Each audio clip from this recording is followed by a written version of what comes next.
I want to welcome you to this episode of the Retro Rogues Live. Just real quick here, I want to point out our fancy warning graphic here. This is the Retro Rogues Live show is intended for an adult audience and not intended for children under the age of 13. That means we might curse. We might discuss something slightly inappropriate. So parental discretion is advised. My name is Dave Beatty. I'm one of your hosts. For nearly the last 30 years, I've been a professional illustrator and graphic designer. Worked on a lot of fun things some people have heard of, things like X-Men, Batman Incorporated, Superboy, and Legion of Superheroes. But enough about that. I want to welcome back my co-host. This is Mr. Eric Alexander. Eric, please tell the folks either watching or listening at home some of the fun creative projects that you've been involved with as a professional. Yes, I am Eric Alexander, also known as Base God 14, Base God 14. I am the Chief Financial Officer of a small production company in Arizona called Bad Bob Productions. And I am also the publisher and editor of the official Occupants comic book tie-in. Very cool. All right, so to start off here, we're continuing to create new graphics and images, and everyone will become aware of how we're going to use these as we move forward. But this is this is kind of a larger image of, we unveiled Eric's avatar at the last episode, his evil villainous identity. This is a different, more of a full body shot of this evil villainous character. We have a lot of plans for different fun things we're going to do with them. I've got this zoomed in just so you can see the rendering. That's a little bit too much, but anyhow, there's Looks awesome. Oh, thanks. There's another awesome. Another new shot of one of our villainous alter egos. Again, this is Eric's character. We have yet to come up with a name, so we'll see how that comes along, and then hopefully next episode we'll have a new image for mine, and then we have plans to do all kinds of fun stuff with these guys that I think everyone will hopefully enjoy. Well, those of you that are into it, you'll enjoy it. Those of you that aren't into it, it may not be your cup of tea. But are you even watching this show is the question. All right, so enough about that. Let's get on with the show.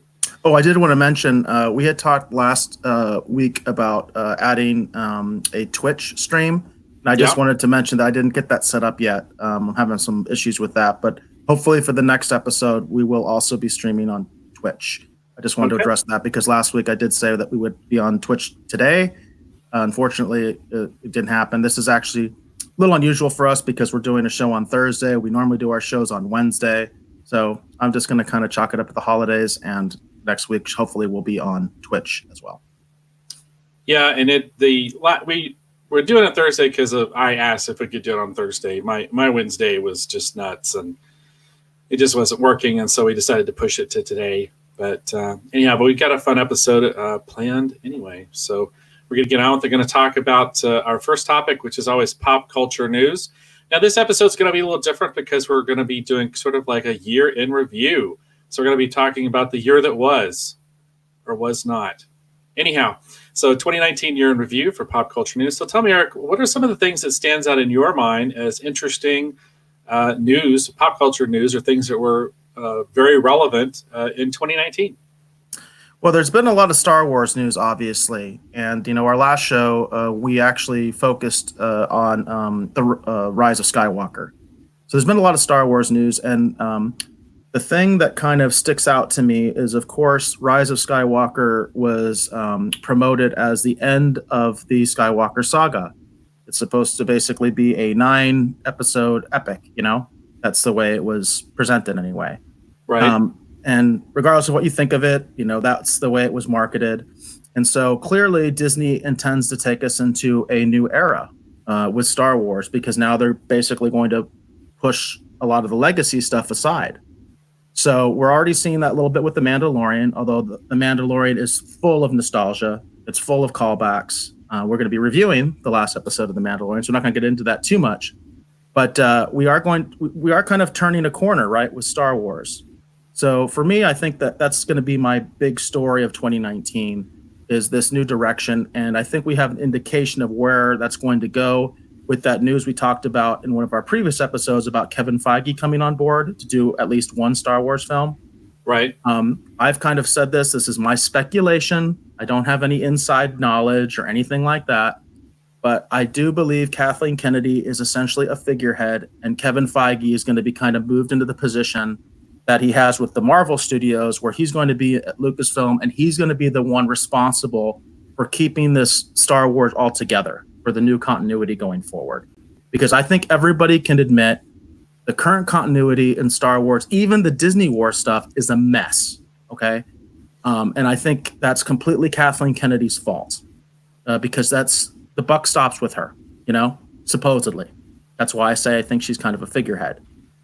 We've talked about, I don't think we talked on the show, but we talked off the air when she made that comment about, there's no source material, the infamous no source material comment she made. Right. You're kind of sitting there like, does this lady even work for Lucasfilm? Right. Seriously. I mean, yeah. We have. I think you've met Mike Stackpole, right? He's a local celebrity here. You've met him at some conventions and things, haven't you? Yeah, and I've read a lot of his novels that he's written. The Rogue Squadron series, exactly. Yeah, which is really great.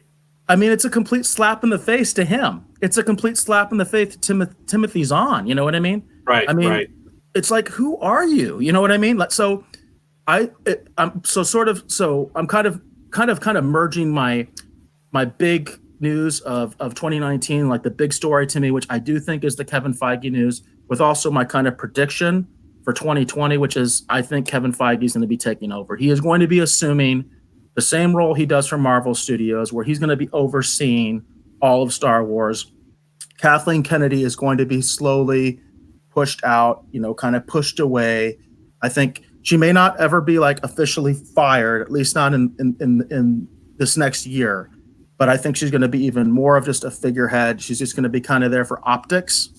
And I think Kevin Feige is going to be running the show. So I think that's the big news, I think, of 2019 for me, is the new direction of Star Wars. We'll see if they can salvage this. There's a lot of fans that are upset. There are a lot of fans that were cool with everything, too. I've seen a lot of people that, were fine with the Rise of Skywalker. I'm not one of them, but I've seen people that are. So, but regardless, Disney has said, this is the last Skywalker saga. We're obviously going to be entering a new era with Star Wars. I think The Mandalorian is going to be a big part of that. The upcoming Obi-Wan Kenobi show. I believe they're also supposed to be doing a spinoff of Rogue One, like a Rogue One prequel. Right. That's another. So I think ultimately Kevin Feige is going to be in charge of all that. I really think that's the direction they're going to go in, because again, I think Kathleen Kennedy has made it an absolute mess because she doesn't know what she's doing. So that's my big story of 2019 for me. What about you, Dave? Well, let's see. Trying to think. I mean, for me, I think the big story of 2019, I think, is also going to be related to Disney Plus. But for me, it's all the Marvel related shows that are going to be coming out, probably, hopefully, starting next year. I think they have some very ambitious plans there with some really great characters and some characters we have yet to see. I'm very, very excited, even though there's not a lot of news about it, exactly what kind of take they're going to do with Moon Knight. So for me, I'm going to say the Marvel shows, because the announcement of Blade, that was big. So for me, I'm going to say it's Marvel, and I'm going to say specifically the Disney Plus shows, with I'd say a close follow-up nomination for the announcement they're going to be doing Blade in probably the next several years. Along the idea of this of rumor mill, before the turn of the year actually hit, I don't know if you'd heard this, but there are rumors circulating that two potential Marvel characters may be actually guest starring and sort of introed or cameoed in the Moon Knight series that they're planning.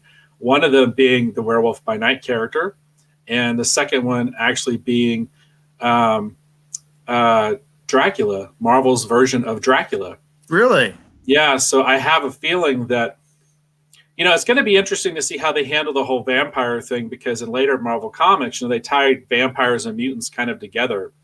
And I could see where they could kind of soft introduce mutants initially as being mistaken as sort of being like a group of vampires with their powers and abilities. And then it turns out there's actually two subcultures that have been existing this whole time in secret. It could be mutants and also could be vampires, and they may or may not be at war. So it's going to be curious to see how they handle all this. But the What If animated series, I think that's a big deal. Me personally, the big thing for me, 2019 year in review, the big pop culture news story for me is going to be Marvel. I'm going to say Marvel and Disney Plus. And then incidentally, with the vampire thing, I think we talked about this in a previous episode too. The character Morbius, he's tied up with Sony, right? He's considered part of Spider-Man, isn't he? yes, he is part of the Spider-Man franchise. Yes, So so there's kind of a question mark, right? Whether he's going to be involved with any of this. we'll have to see. I think it's definitely a question mark. I mean, it's going to be interesting to see how they handle the Tomb of Dracula because it's very much a classic interpretation. You know what Marv Wolfman and Gene Colan did with Dracula and Tomb of Dracula. It's the Bela Lugosi classic Dracula. You know, a little bit more hard edged, a little bit more bloodthirsty, but it's still the classic Dracula. Maybe where Christopher Lee's a better way to put it, but like a Hammer horror film Dracula. Yeah. But it's a classic Dracula wearing a cape, you know, having been from Transylvania. And the last time they tried to approach Dracula, which they did in Blade Trinity, they kind of backed away from a lot of that, and they tried to modernize him, and I felt like that they kind of lost something. I like Blade Trinity for what it is, but I felt like their interpretation of Dracula, you know, left a little bit to be desired.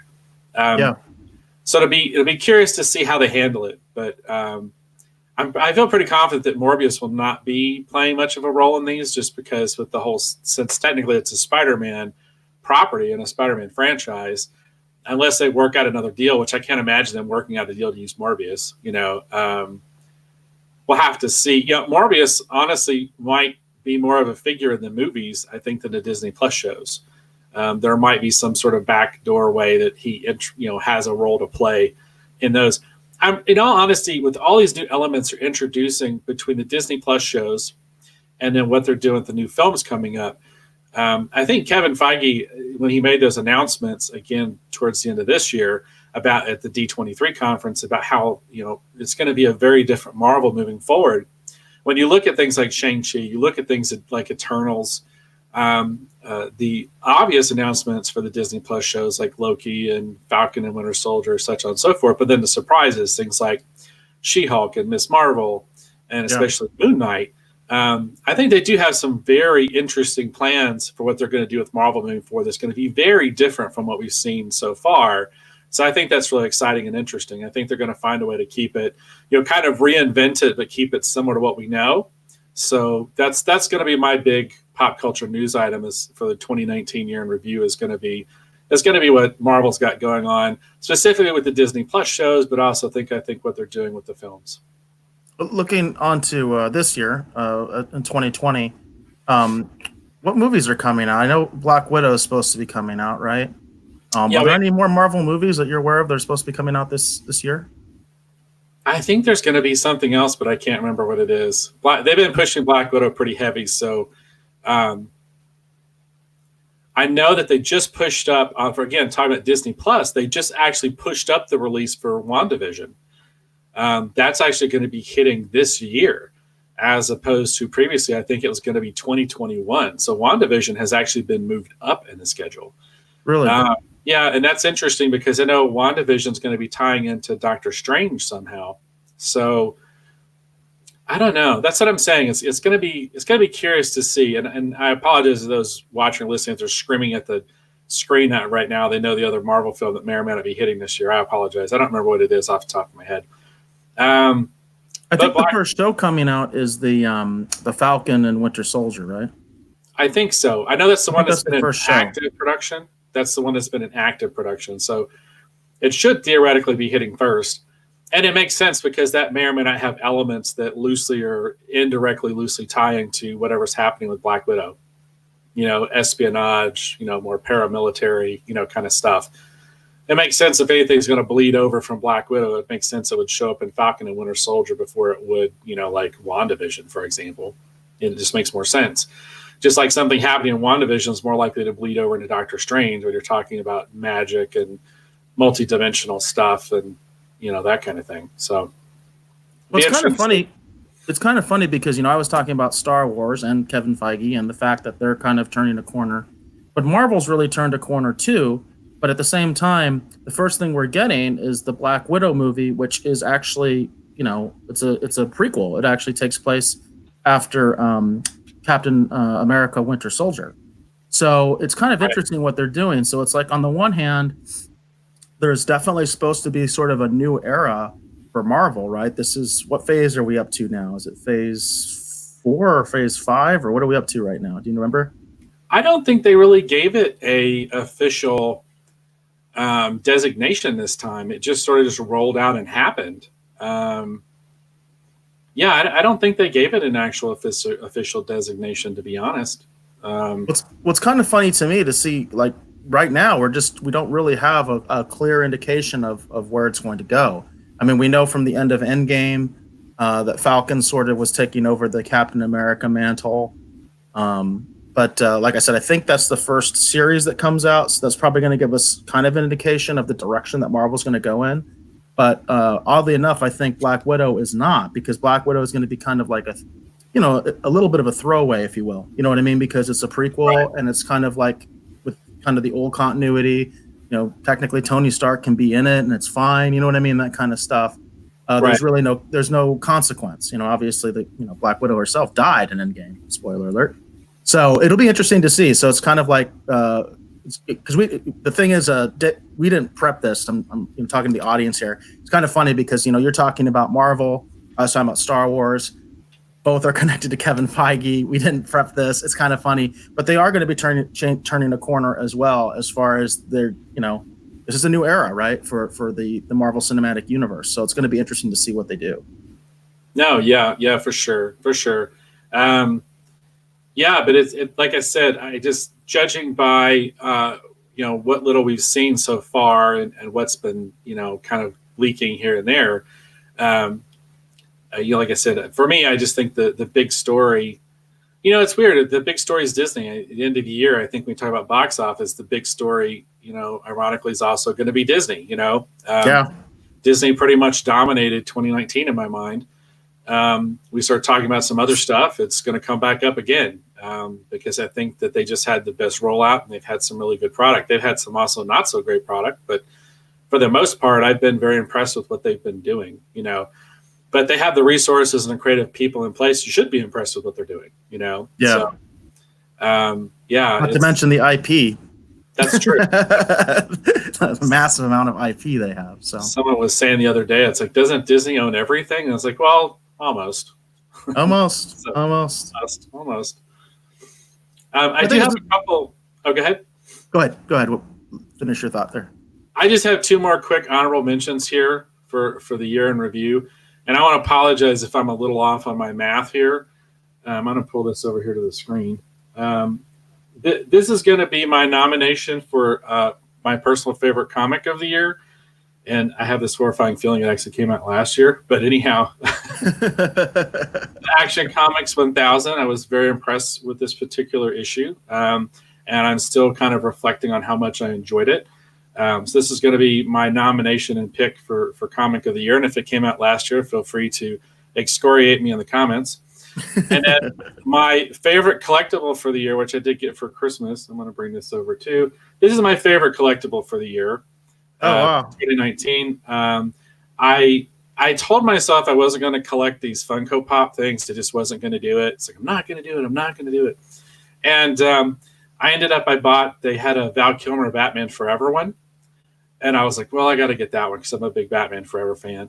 And then I was like, well, I got to get the Michael Keaton one to go with it. And then I got the first appearance the first appearance Batman with the purple gloves. And then I just bought a few others here and there. And then Marvel started announcing these, I think it's 80th anniversary special first appearance versions of these little Funko Pops. The first two I saw was actually Namor and the Human Torch, which I got Namor too because I'm a big Namor the Submariner fan.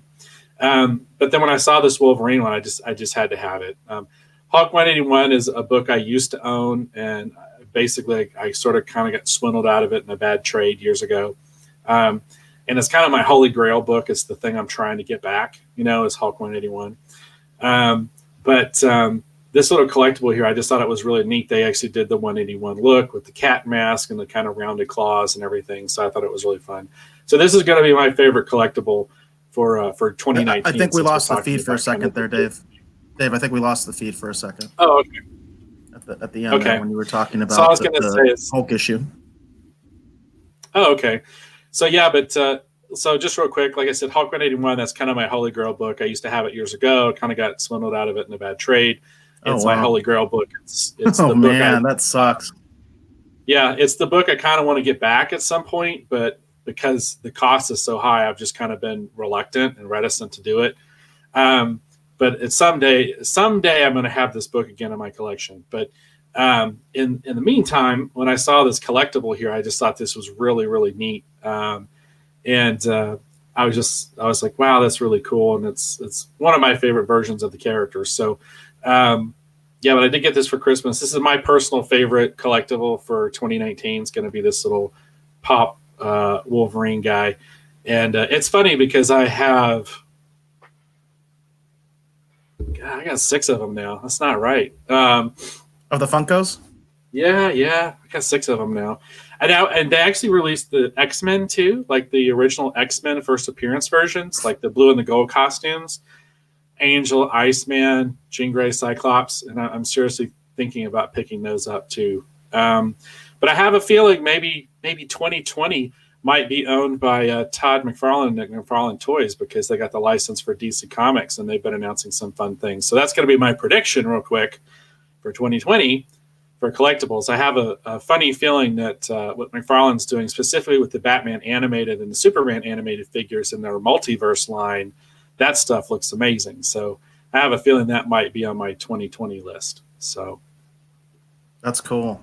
That's very cool. Yeah, it's funny you talk about Funkos because I was just out the other day with my kids at Best Buy actually, and we were looking at the Mandalorian Funkos. They have one for the Mandalorian, Quill.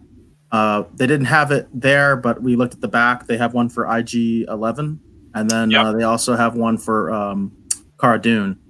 We were all a little disappointed. It's like, where's Baby Yoda? And it's funny, I've seen a lot of people that don't like Baby Yoda. They criticize him because they think he's a marketing ploy.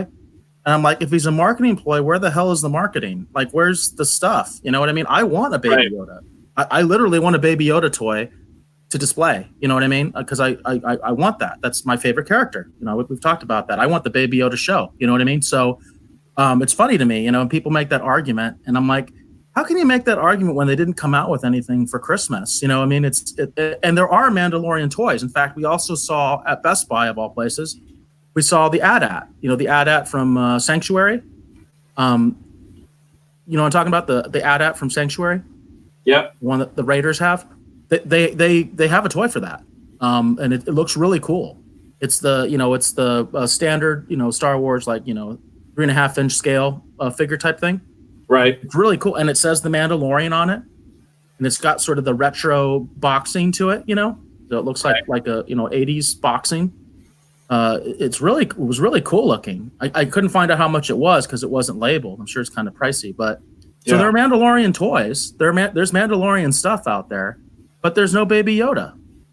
Well, as I keep telling you, if you see what I pulled up on the screen here, but Baby Yoda is on his way. This is the Funko Pop version, because I've been contemplating pre-ordering this along with the Mandalorian. I don't know if I want to go I need a Cara Dune and an IG-11, and you know what I mean? I don't know if I'm going to go that far into it, but I'm definitely wanting to get probably. I want IG-11. We'll get into that in our Mandalorian review. I want IG-11. All right. Okay. I want IG-11. So, and he's pretty cute as a Funko. So. Yeah. But I'm the same way. I'm not big on Funkos, but I do have something. I had it in a previous episode. Let me just grab it from the back.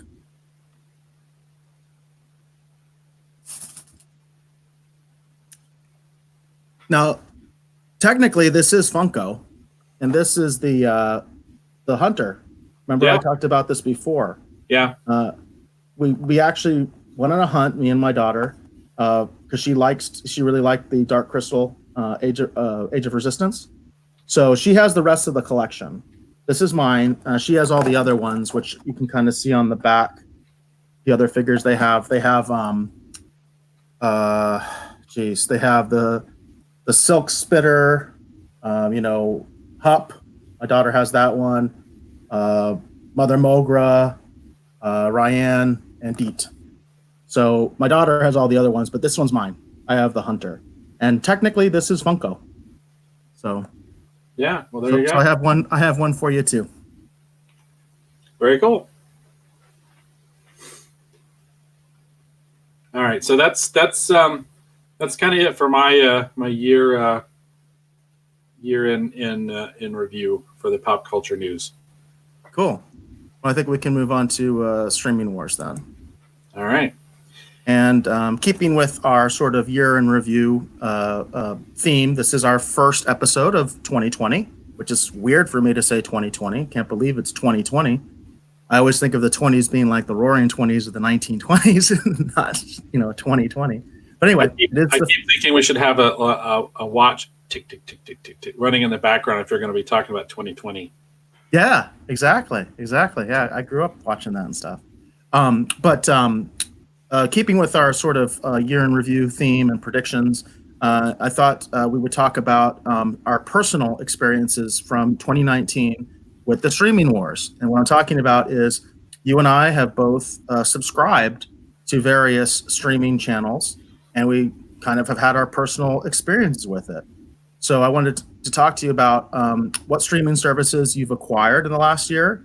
And also, I believe you got rid of some this year too. So I kind of want to hear your take on how the streaming wars has affected you. What has been your experience with these various streaming platforms that you've subscribed to? Okay, so to start off with, the streaming service that I got rid of was the DC Universe, primarily just because while I enjoyed a lot of the shows and was excited about Swamp Thing and stuff, I decided to get rid of it just because while waiting for episodes of Swamp Thing, I hated the fact that Swamp Thing wasn't going to get a second season. It wasn't going to get a third season. It had already been canceled, and it was my favorite thing on the service. My second favorite thing on the service was actually the comics. And I really liked having that library of comics, even though apparently that's why some of my work I've been working on is no longer out in trade, and I'm not seeing royalty checks for it. But that's another story for another time. I am not bitter. Well, I'm not too bitter about that. But anyhow, no, I found reading some of the comics and stuff on the service to be frustrating. And that was the main thing I kind of enjoyed the most that was actually on the DC Universe app. And I actually bought a different device and thinking that I could read them on that, and then it wouldn't work correctly with a different device.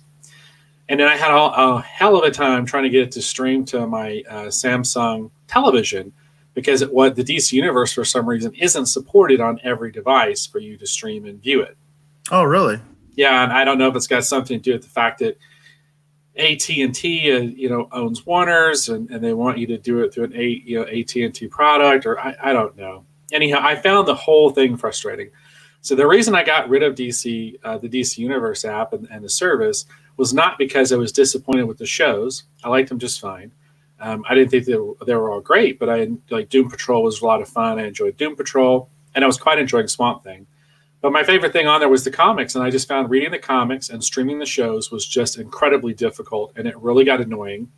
I bought a second Chromecast to hook up to the TV. The only thing I couldn't get to cast or stream on the TV was the DC Universe stuff. Oh, wow. And you couldn't Chromecast it. Yeah, well, eventually I did get it to work, but I'm annoyed by the idea that it reminds me of having all the remote controls where you got like 6 remote controls. This controls this controls that. It felt like the same kind of thing, and it just was really bothering me. And at the end of the day, that's the reason I canceled the DC Universe app. And I feel kind of bad about it. I mean, I'm a DC, through and through fanboy, but not being able to easily cast it to my television, having issues trying to read the comics on my different devices, like on my phone, it would skip pages too easy. And when I got another device, it was unsupported. I couldn't even put the app on it. I just got really frustrated. So literally, I had to buy all this stuff to try and make it work, and it still didn't work right. So that's why I got the DC Universe app.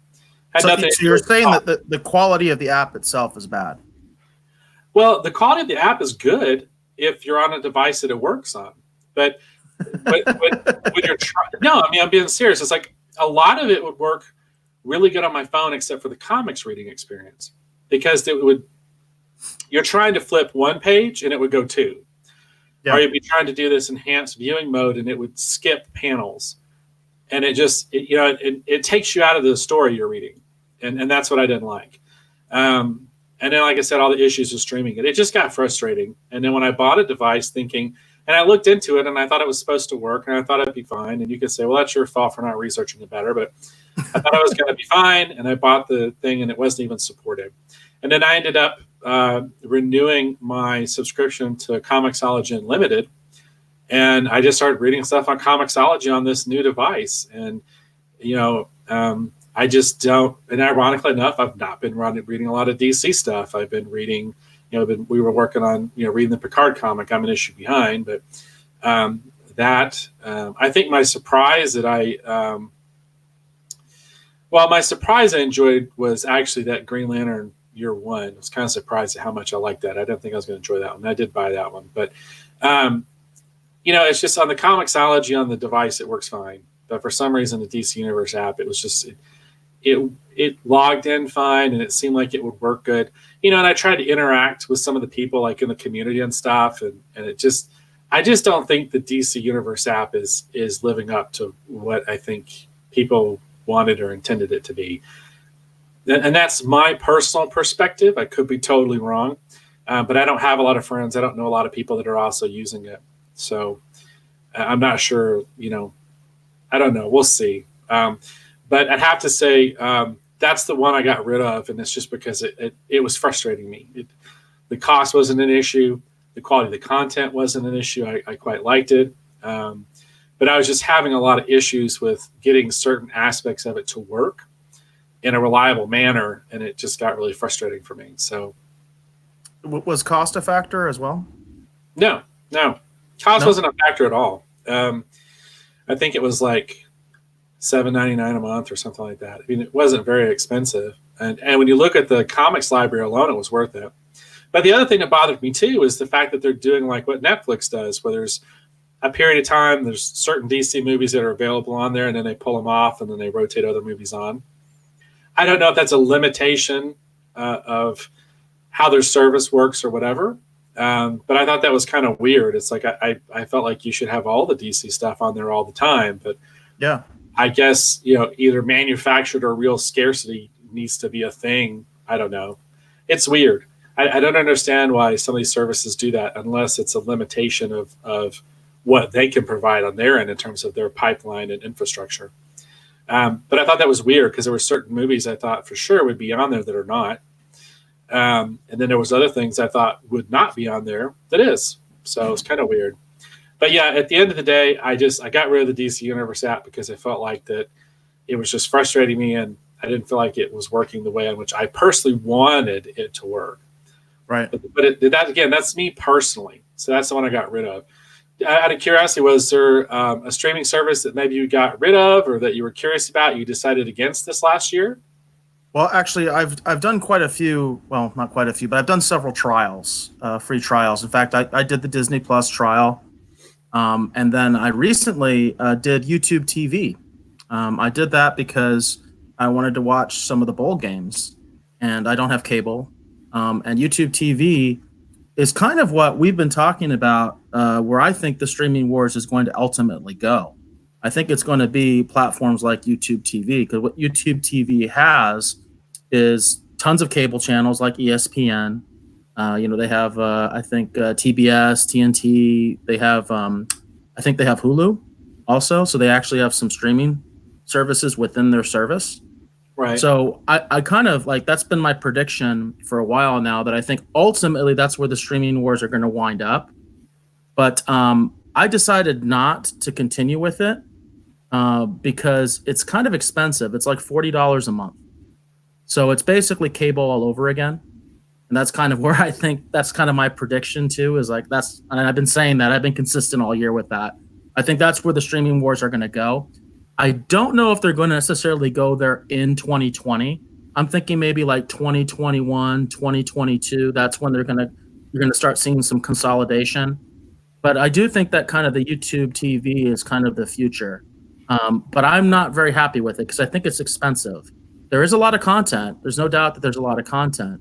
The other interesting thing is that the YouTube TV, my primary way of watching streaming content is on my PlayStation 4. and there is no YouTube TV PlayStation 4 app. So that's another reason I didn't really like it. So what I had to do was I had to cast it on my phone. I have a Chromecast. Yeah. Annoying, isn't it? Yeah. So I had to cast it from my phone. So yeah, I decided I did the free trial, and I decided not to pick it up. There is, like I said, there is a lot of content, but ultimately for me, it's cost. And that's actually kind of my thing with the streaming wars in general, is I think cost is really a big factor for me because, it adds up over time. Even when you talk about a subscription that's only like, $7 a month or whatever, it does add up over time, especially if you're talking years, Right. Because I've had Netflix for years. I've had Netflix basically ever since they started streaming. That's why I became a cord cutter. I became a cord cutter before they came up with the term, and that's why, because I was like, hey, I've got Netflix, and I've got internet. How can I really justify having cable as well? Right. So and I also use an antenna. I'm a big antenna guy. I always talk about having an antenna. I use an antenna. So I get a lot of the broadcast channels and things like that. Although I don't get CW anymore, which is weird. But yeah, so for me, cost is a big factor, and that was why I decided not to continue with YouTube TV. But I also want to mention that one thing that's kind of interesting with that is the reason I decided to get YouTube TV in the first place was I talked to you about how I recently went ahead and got the Disney bundle. I got Disney Plus with ESPN Plus and Hulu. And right. I mentioned to you that I was having a good experience with Hulu because there's a lot of anime on there, and my kids like anime. We were watching it together. I don't like the fact that I'm paying for a service where I have ads. It's another thing I don't like, which of course YouTube TV is full of that because a lot of them are cable channels, so it's full of ads. So I don't quite like that, but for the most part, I'm having a good experience with Hulu. Disney Plus itself, I've told you, I've had some major issues on the PlayStation 4. I keep having, and to this day, I'm still having that issue where it freezes in the middle of a show, and the audio continues. And I've actually sent, like Twitter posts to Disney, and they've responded to me, but they're not doing anything. It's been months, since the launch of Disney Plus, and there are still issues with the PS4 app. And I get comments sometimes when I go on Twitter and talk about this where people are like, well, it's because the PlayStation 4 sucks. Well, guess what? None of the other streaming services have that problem. I don't have that problem with Netflix. I don't have that problem with Crackle. I don't have that problem with Tubi. I don't have that problem with any of the other streaming services that I have on my PlayStation 4. It's just the one. And then with ESPN Plus, I was really disappointed in their content. Really disappointed because the whole reason I got the bundle was so I could watch the college bowl games. I was thinking I could watch them, and ESPN's marketing for ESPN Plus is very deceptive. It's very deceptive because the way it works is there isn't an ESPN Plus app. There's no such thing. There is an ESPN app. Okay. Now, the way the ESPN app works is like a lot of these other cable channels that have a streaming component, like, say, HBO Now, things like that. The way it works is you basically use your cable provider information or your satellite provider information to log into the account. You're familiar with that, right? That kind of setup? Yeah, I hate that. Yeah. Well, the thing is, ESPN Plus is its own content within the ESPN app. So when you go on the ESPN app, it's going to show you, like, say, like yesterday, it'll show the Rose Bowl. You know what I mean? In the ESPN app. Click on the Rose Bowl. You need your provider information. And you're kind of sitting there like, but I have ESPN Plus. Then you realize there is an ESPN Plus tab. Okay? You press on the tab, and it's like a bunch of 30 by 30 episodes. And it's like, what? Right. That's what I'm paying for? I mean, the ESPN Plus isn't like super expensive, and of course it's cheaper with the bundle, but it's like, that's what I'm paying for? Apparently they're promoting a McGregor fight that's coming up for UFC, and I do like UFC, but I've heard there's issues with that too, where like it's like they'll advertise fights, and then it turns out it's actually pay-per-view, because you can do pay-per-view through the ESPN Plus app. So then you end up having to pay more on top of what you're paying already. And I'm like, this is really deceptive marketing and a really shame on ESPN, and Disney, because this is a Disney company. It's really a shameful tactic, in my opinion, because I was very disappointed. Right. And that's why I ended up doing the free trial for YouTube TV, was so I could watch the bowl games, which there were some great ones this last couple of days. So I'm very disappointed in the ESPN Plus app. I think it's very deceptive with the marketing. The fact that it doesn't have its own dedicated app, and you get to see all this other great stuff that's on ESPN, but you can't watch it even though you're paying. Right. You know, right? Yeah, it's like they're toying with you. It's really weird. yeah, So they got to fix that. They got to do something with that. Like at least have like its own dedicated app or something. I mean, they got to fix that, and they got to be more, I think, transparent with the marketing. That hey, you know, this is very limited content. Like I think there's a lot of soccer stuff on there, and some other Right. things that I'm just not interested in.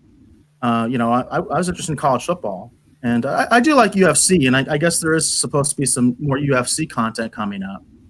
But I don't know. I was really disappointed in it, and that's what led me to get do the trial with YouTube TV in the first place. So I've kind of had a very I don't know. I haven't had a very good experience, I guess, is what it comes down to. I like the content of Disney Plus. I like having the vault. I like having all the Star Wars films. Although I wish they had the theatrical versions. I think they should do that. You know, it would be nice if they had for the original trilogy, if they had the theatrical releases, because they are significantly different. It would be nice if they had the Ewoks cartoon, Droids cartoon, the Ewok movies, the Clone War movie. Clone War movie's not on there either. Things like that. In the Clone War cartoon animated movie, they don't have that on there, as far as I know, unless it's packaged with the Clone War series, and I don't think it is. I think it would be separate. So I might be wrong on that, but I haven't found it. So, content is not bad on Disney Plus. Obviously, we've been reviewing The Mandalorian. Overall, my impression of Mandalorian has been positive. It's not like my favorite, but it's been positive. I love Baby Yoda. So it's kind of a mixed bag for me because, on the one side, I think the Disney bundle on its face seems to me that it would be the winner of 2019, because it seems like on the face of it, you're getting a ton of content for a fairly reasonable price. You're getting essentially 3 streaming services. But when you really get into it, like that ESPN Plus app is kind of worthless. Unless you're very specific, like if you're a big soccer fan, it'd be good, right? But it's kind of deceptive. So I'm hoping Disney's going to fix that for 2020, and they're going to put some more content on ESPN Plus. At least maybe get rid of some of the deceptive marketing so people can kind of understand what they're really getting. Because it's really weird. It's really weird that it's all on the same app. That to me is the really deceptive part of it, because you're literally, when you first pull it up, you're seeing all this great stuff that you can't access. Right. And it's strange. It's deceptive. But at the same time, even with all that, I kind of think Disney Plus bundle is kind of the winner of 2019 for me. I think that's going to be a big selling point. I think some people are going to be angry like me with the ESPN Plus content. But I do think that kind of has the potential, and I think it kind of is the winner right now for me of 2019. Well, interesting. It's funny saying that with my issues with it, Right. No, yeah. Well, here's the thing. As we've moved further into using the Disney Plus app, I think it's a great addition to the streaming wars. I'm quite enjoying it. I absolutely love The Mandalorian. I don't have. We'll be talking about the last episode here in just a little bit, but The Mandalorian for me is probably the best Star Wars we've gotten in a long time. That's my personal opinion. I'm really enjoying it. Of course, I was already a huge Boba Fett fan, so even though it's not Boba Fett, it kind of is Boba Fett. So I'm down. Exactly. So I'm really enjoying it. Having said that, and here's where things are going to go sideways. For me, 2020 is going to be a tie between Amazon Prime and Hulu. The reason for this is I feel like the breadth of content and all this crazy fun stuff I like to watch, because I have such diverse tastes, I find I'm spending more time on Amazon Prime and more time on Hulu. I just am. My only gripe with Hulu is that for some reason we're having an issue with it, where Hulu will just decide every once in a while, you're done, and it just cuts itself. It just closes. The app just closes. That's annoying. But no, yeah, I mean, my wife watches a lot of stuff on Hulu, so therefore I watch a lot of stuff on Hulu. Do you do Hulu with ads or without ads? We have Hulu with ads because she renewed it at one point and decided that we could suffer through the ads, but originally I was paying the higher price to not suffer through the ads, but whatever. That's a discussion for another time. But do you feel, I'm just curious, does that upset you at all? Because it does me. I don't like paying for ads. I don't like paying for ads either, and I think the ads are actually part of the reason that these apps are unstable. I think when you're talking about the different, video transfer rates and the way that they're formatted, I mean, because if you ever have an issue, it's before an ad break, and it's because all these ads are authored in all these different ways, or some of them are created to stream on other services, and we'll do an additional buy into Hulu, and then you're sitting here watching some random show that you want to watch on Hulu, and then all of a sudden Hulu hangs up. And it's like, oh, surprise, we were going to a commercial break. I can't imagine. And I believe they're doing targeted ads too, because you do a profile on Hulu, so I believe they do targeted ads. Right, which isn't that illegal, but we'll talk about that some other time, because profiling is wrong. Anyhow, but we still watch a lot of content on Hulu, and I quite like Hulu. It's weird, though, because the thing that I actually should originally subscribe to Hulu for, which is Space 1999, is now available on, wait for it, Amazon Prime.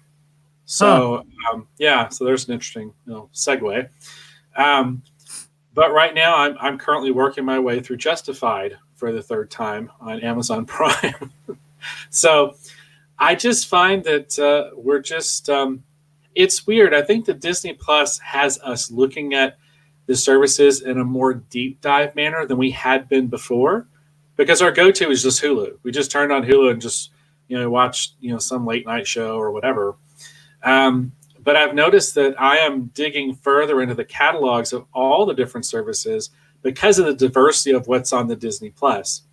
But I find that just like with CBS All Access, I feel like I'm going to be waiting for something for Disney Plus. I go to it. We've been watching the Jeff Goldblum stuff. We've been watching that Pick of the Litter about the dogs that are learning to become seeing eye dogs. Okay. So, we're watching a lot of that, but I'm watching a lot of the newer content. I'm not really getting that far into the catalog as much as I originally thought. I went back and rewatched some Clone Wars episodes, specifically for certain things because of what happened in The Mandalorian. I need to do that, by the way. Yeah, and so I did that to kind of reacquaint myself with an interesting element. And then I've made my way through the original 80s Spider-Man cartoons and Spider-Man and His Amazing Friends about twice. So I feel like I got my money's worth between The Mandalorian and that alone. And I have watched a lot of stuff on it, but I just find that it's weird because the Marvel movie I'm wanting to watch the most when I sit down to have something on is Infinity War. And Infinity War is on Netflix. Okay. It's kind of a weird thing. It's like this content's all over the place. So yeah. Maybe in a few years when everything balances out, it'll be different. But for me, in terms of the streaming wars, in terms of the sheer hours I spend watching stuff and the content I'm interested in, because I like really diverse stuff, I find that I'm spending more time perusing what's going on Amazon Prime and what's going on Hulu. So for me, the winner for 2020 in streaming wars is going to be a tie between Amazon Prime and Hulu. And actually, you reminded me of something. The funny thing is, I don't have Amazon Prime, but actually Amazon Prime is going to be an honorable mention for me. And the reason is, I'm not sure if you're aware of this, since you pay for Amazon Prime, right? You're paying for it right now? Correct, yes. But IMDb recently, and we haven't talked about IMDb as a player in the streaming wars. I just never got around to it. But are you aware that IMDb does actually have content now? Like they actually do have movies and shows on the IMDb site? Yes, and I think you can watch them kind of through Amazon Prime or something, because I've been seeing it promoted on Amazon Prime. Exactly, and that's my honorable mention because I actually did that. I actually downloaded the Amazon Prime app so I could watch some of the IMDb content, which is free. A lot of people don't know that. It's kind of one of those things. It's kind of almost the opposite of ESPN's Plus, is kind of situation. So there's actually some free content on Amazon Prime now, if you know where to find it. And I think that's cool. It's funny to me they haven't really promoted it as far as I saw. Like I found out actually through somebody on Twitter because they were watching Dune. Dune was on it for a while, and they were watching Dune and they were talking about it. And I was kind of going back and forth, like, oh well, it's kind of a pain because I don't really like to do the whole Chromecast thing that much. Just not that into it. And then she told me, well, you can go on to Amazon Prime and log in through there. And sure enough, yep, you can go on Amazon Prime and you can find. You have to dig through it a little bit because there's channels on Amazon Prime, right? There's actual content from other providers besides their own stuff. And it's interesting, yeah. So yeah, I want to make that as sort of an honorable mention because I think that's cool. I think it's cool that Amazon Prime does have some free content. Well, and I want to add an honorable mention for me is going to be Pluto TV. You had mentioned it a couple of times, and I have been watching stuff on Pluto TV from time to time. Mostly I've been streaming just the different news channels. However, I have kind of perused other things, and I was shocked to see it. But they had the country music, the CMT channel, whatever, had Legend of the Lone Ranger on a loop or something. And I was like, that is crazy. The Clinton Spilsbury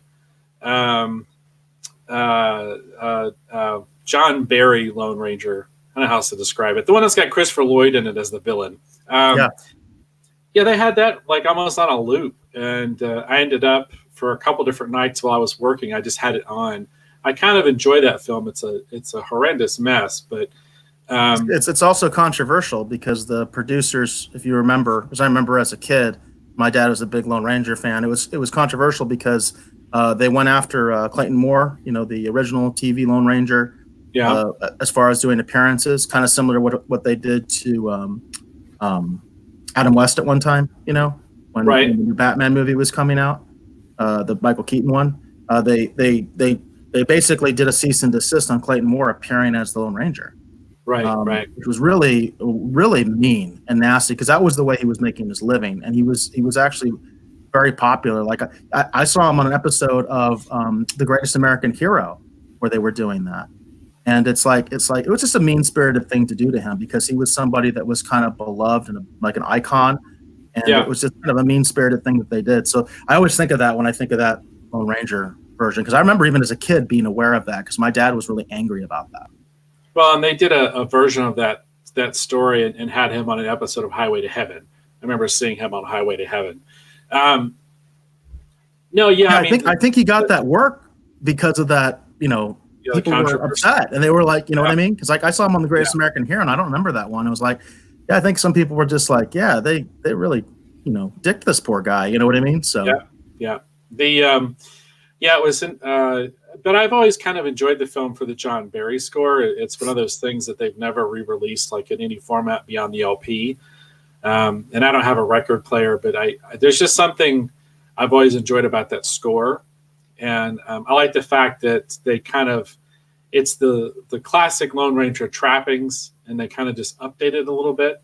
And it should have worked, except for the fact that I think the producers doomed themselves in a lot of different ways because they also dubbed over the main actor who's playing the Lone Ranger. All of his dialogue is dubbed by someone else. All of it.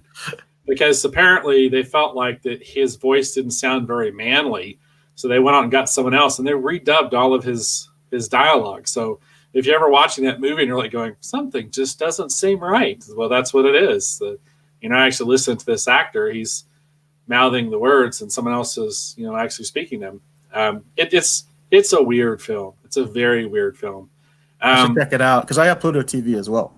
Yeah, but they had it on a loop. It was really weird, and I was like, huh. So I just turned it on.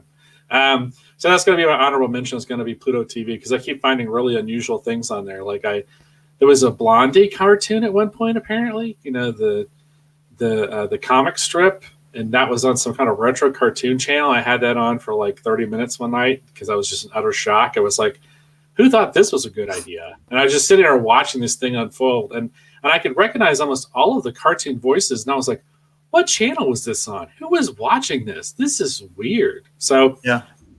Pluto TV gets an honorable mention because there's some pretty out there, interesting stuff on there if you take the time to peruse it. That'll be my honorable mention for 2019. Well, I think it's always good for us to promote the free content. You know what I mean? Anybody that does the free content, it's always good for us to mention them.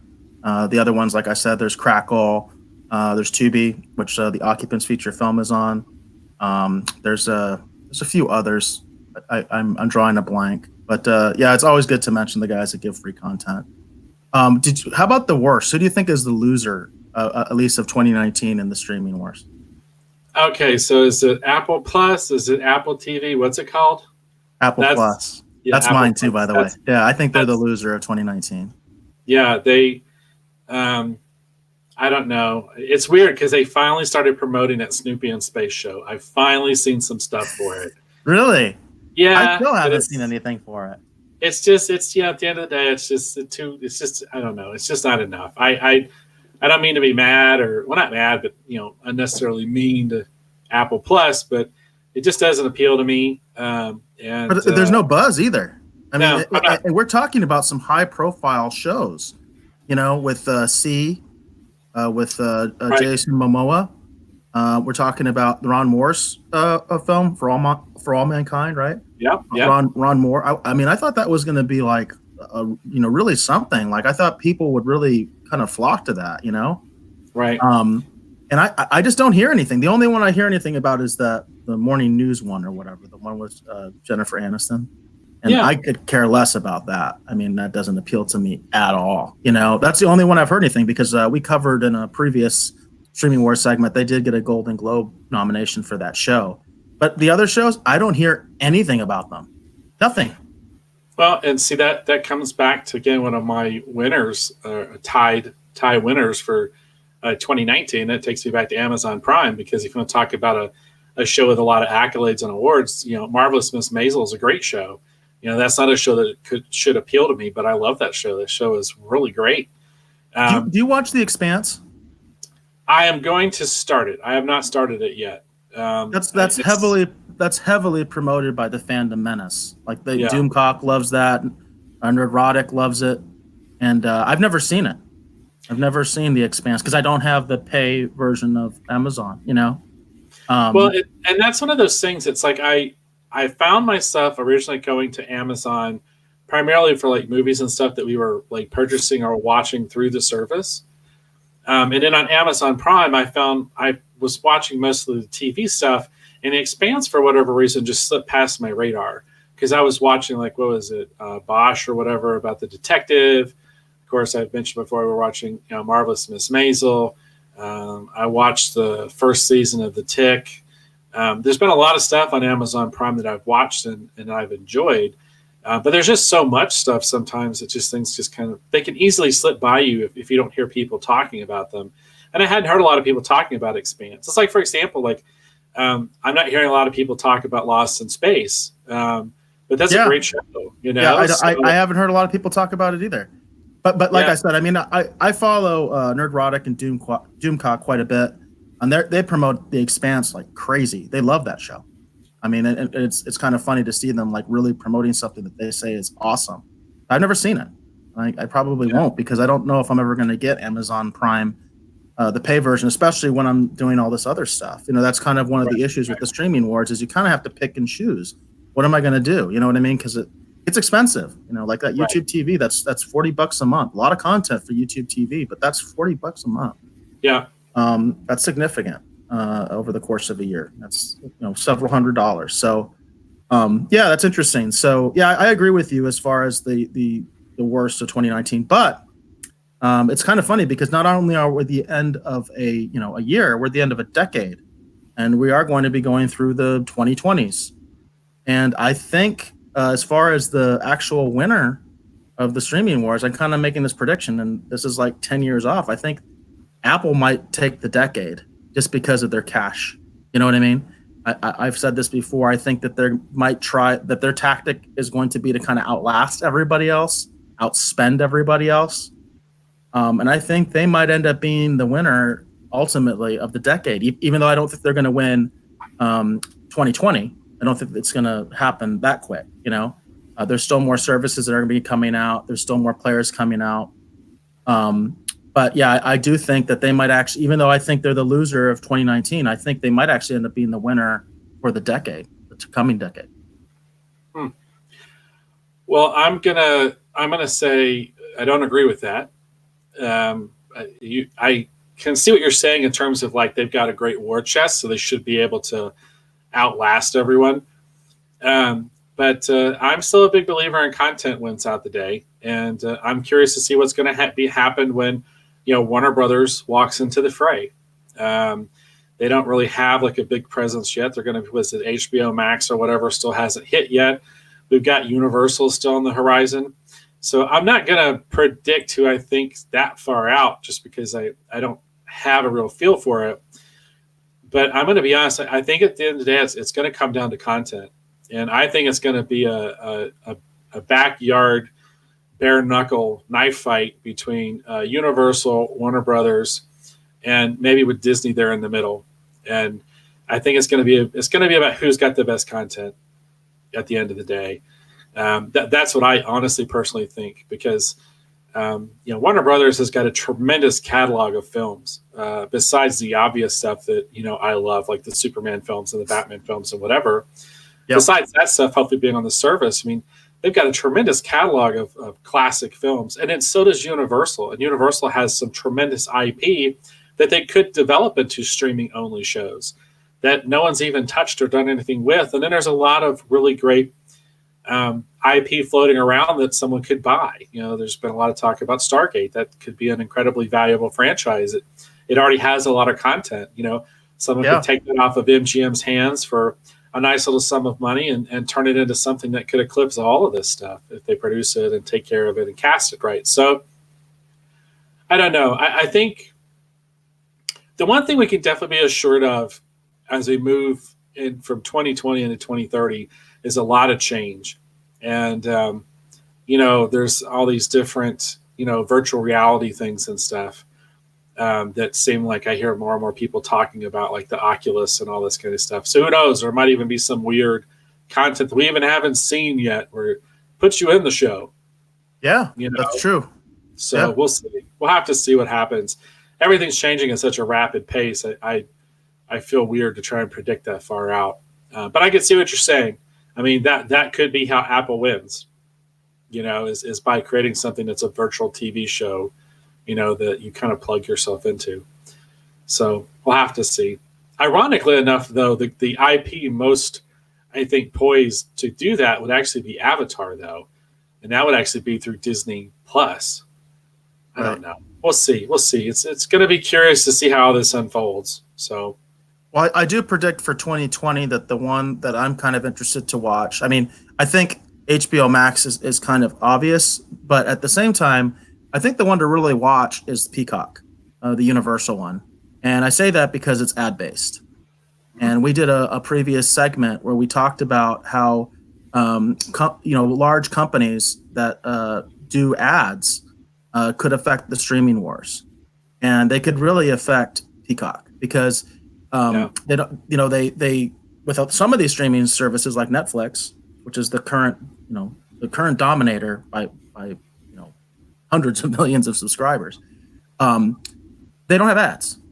So it seems to me that some of these big companies could end up being real contenders in the streaming wars, and Peacock could really be that model for them.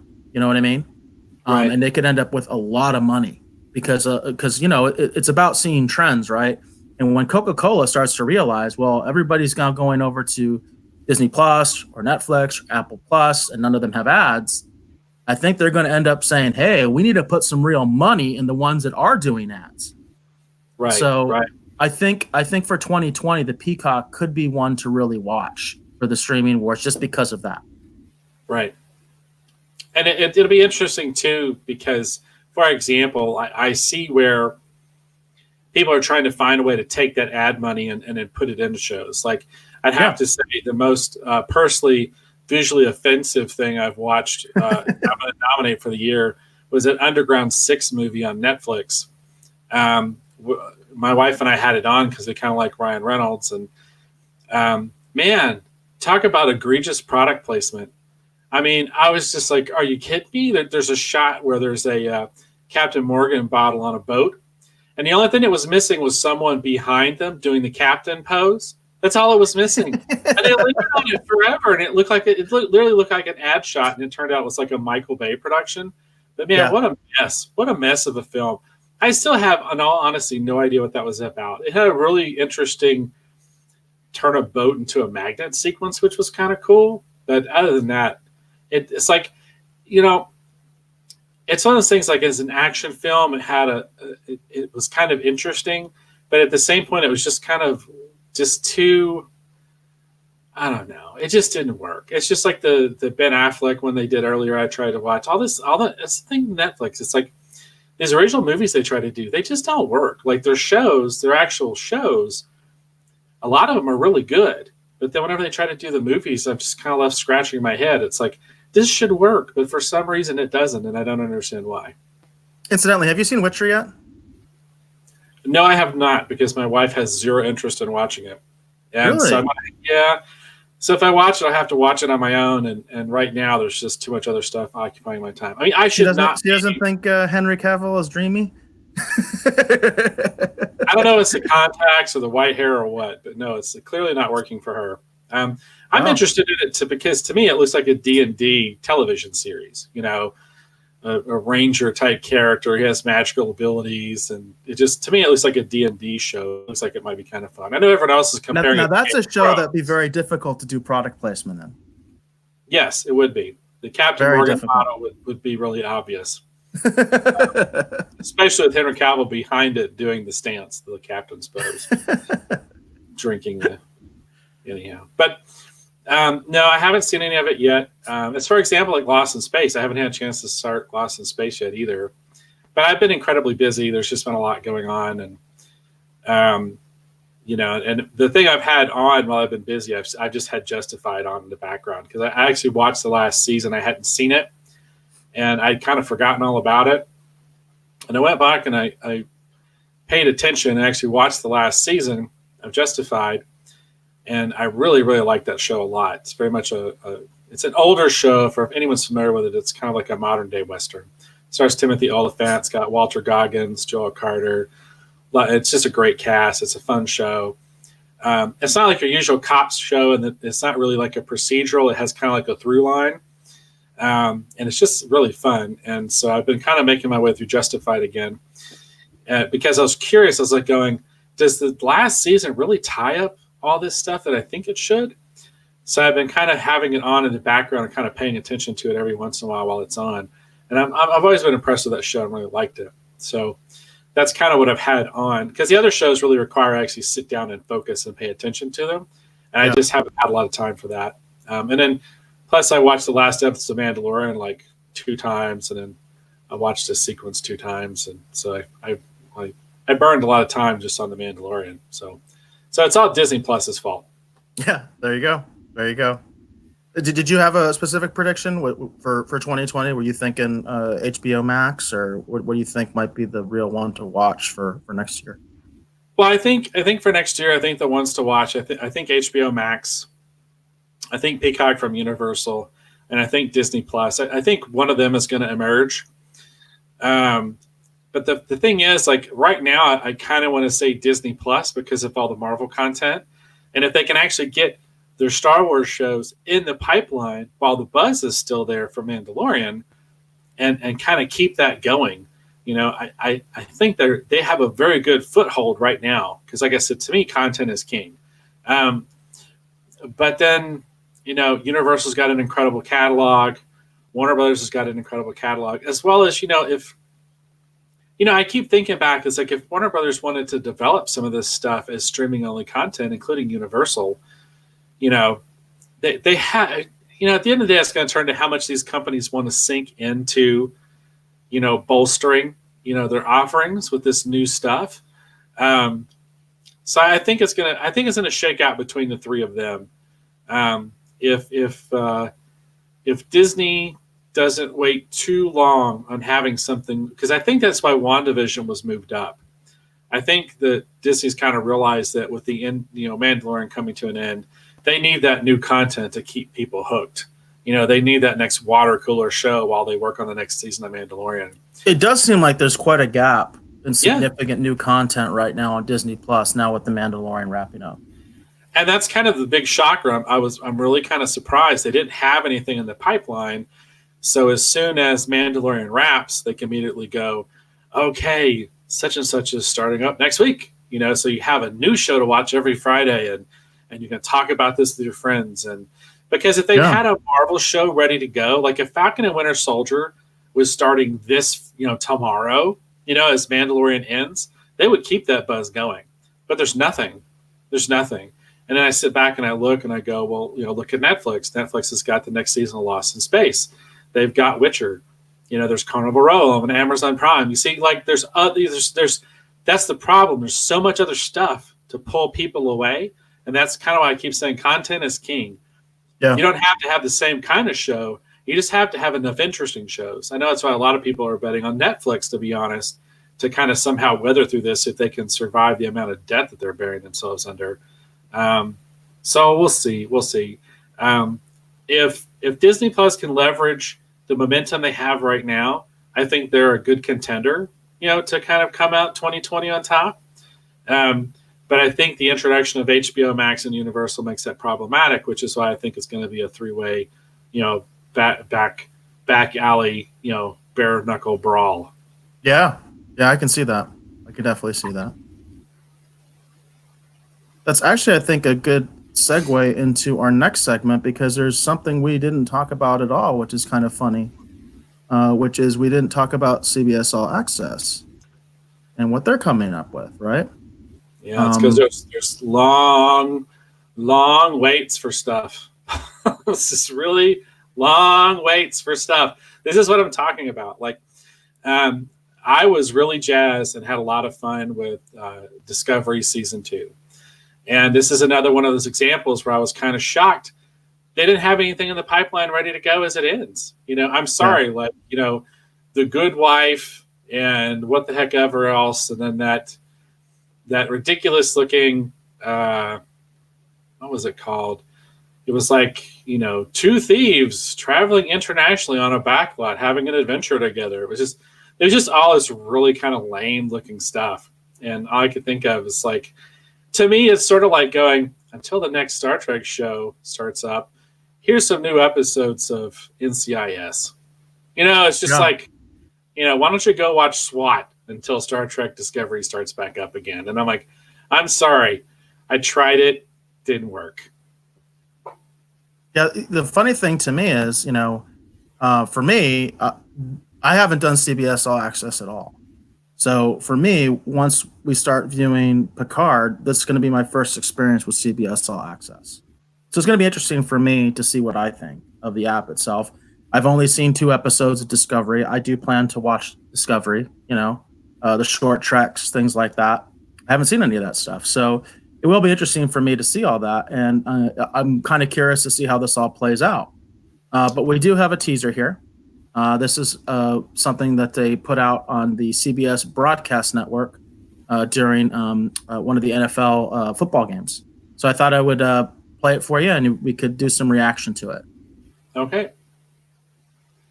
So we got this first scene here. It looks like somebody playing sort of a piano-like instrument here. She looks like she could be some sort of a alien. It's a little hard to tell. Maybe a little person, hard to tell in this shot there. We got Picard back in the vineyard. We've seen this before with him in uniform. He's in the TNG style uniform as a captain, not an admiral, which is kind of interesting, right? Because we do know that he did make it to admiral. You know that from the comics. You know that from what else has been talked about, and I think it's even addressed in one of the teasers. They call him Admiral Picard. Right. But, interestingly enough, and we have seen this before, but interestingly enough, he apparently in his visions he's still a captain in the TNG style uniform. I think that's interesting. But we have seen that before. Now we got a good shot of Troy. This is probably the biggest thing that I noticed in the trailer. So we get a pretty good shot of her finally. Because before all we saw, but it basically was like the back of her head, right? That kind of thing. Or Right. very short and passing. So we get to see what she looks like in the show. There's a nice scene here of all of them together, Troy, Riker, and Picard.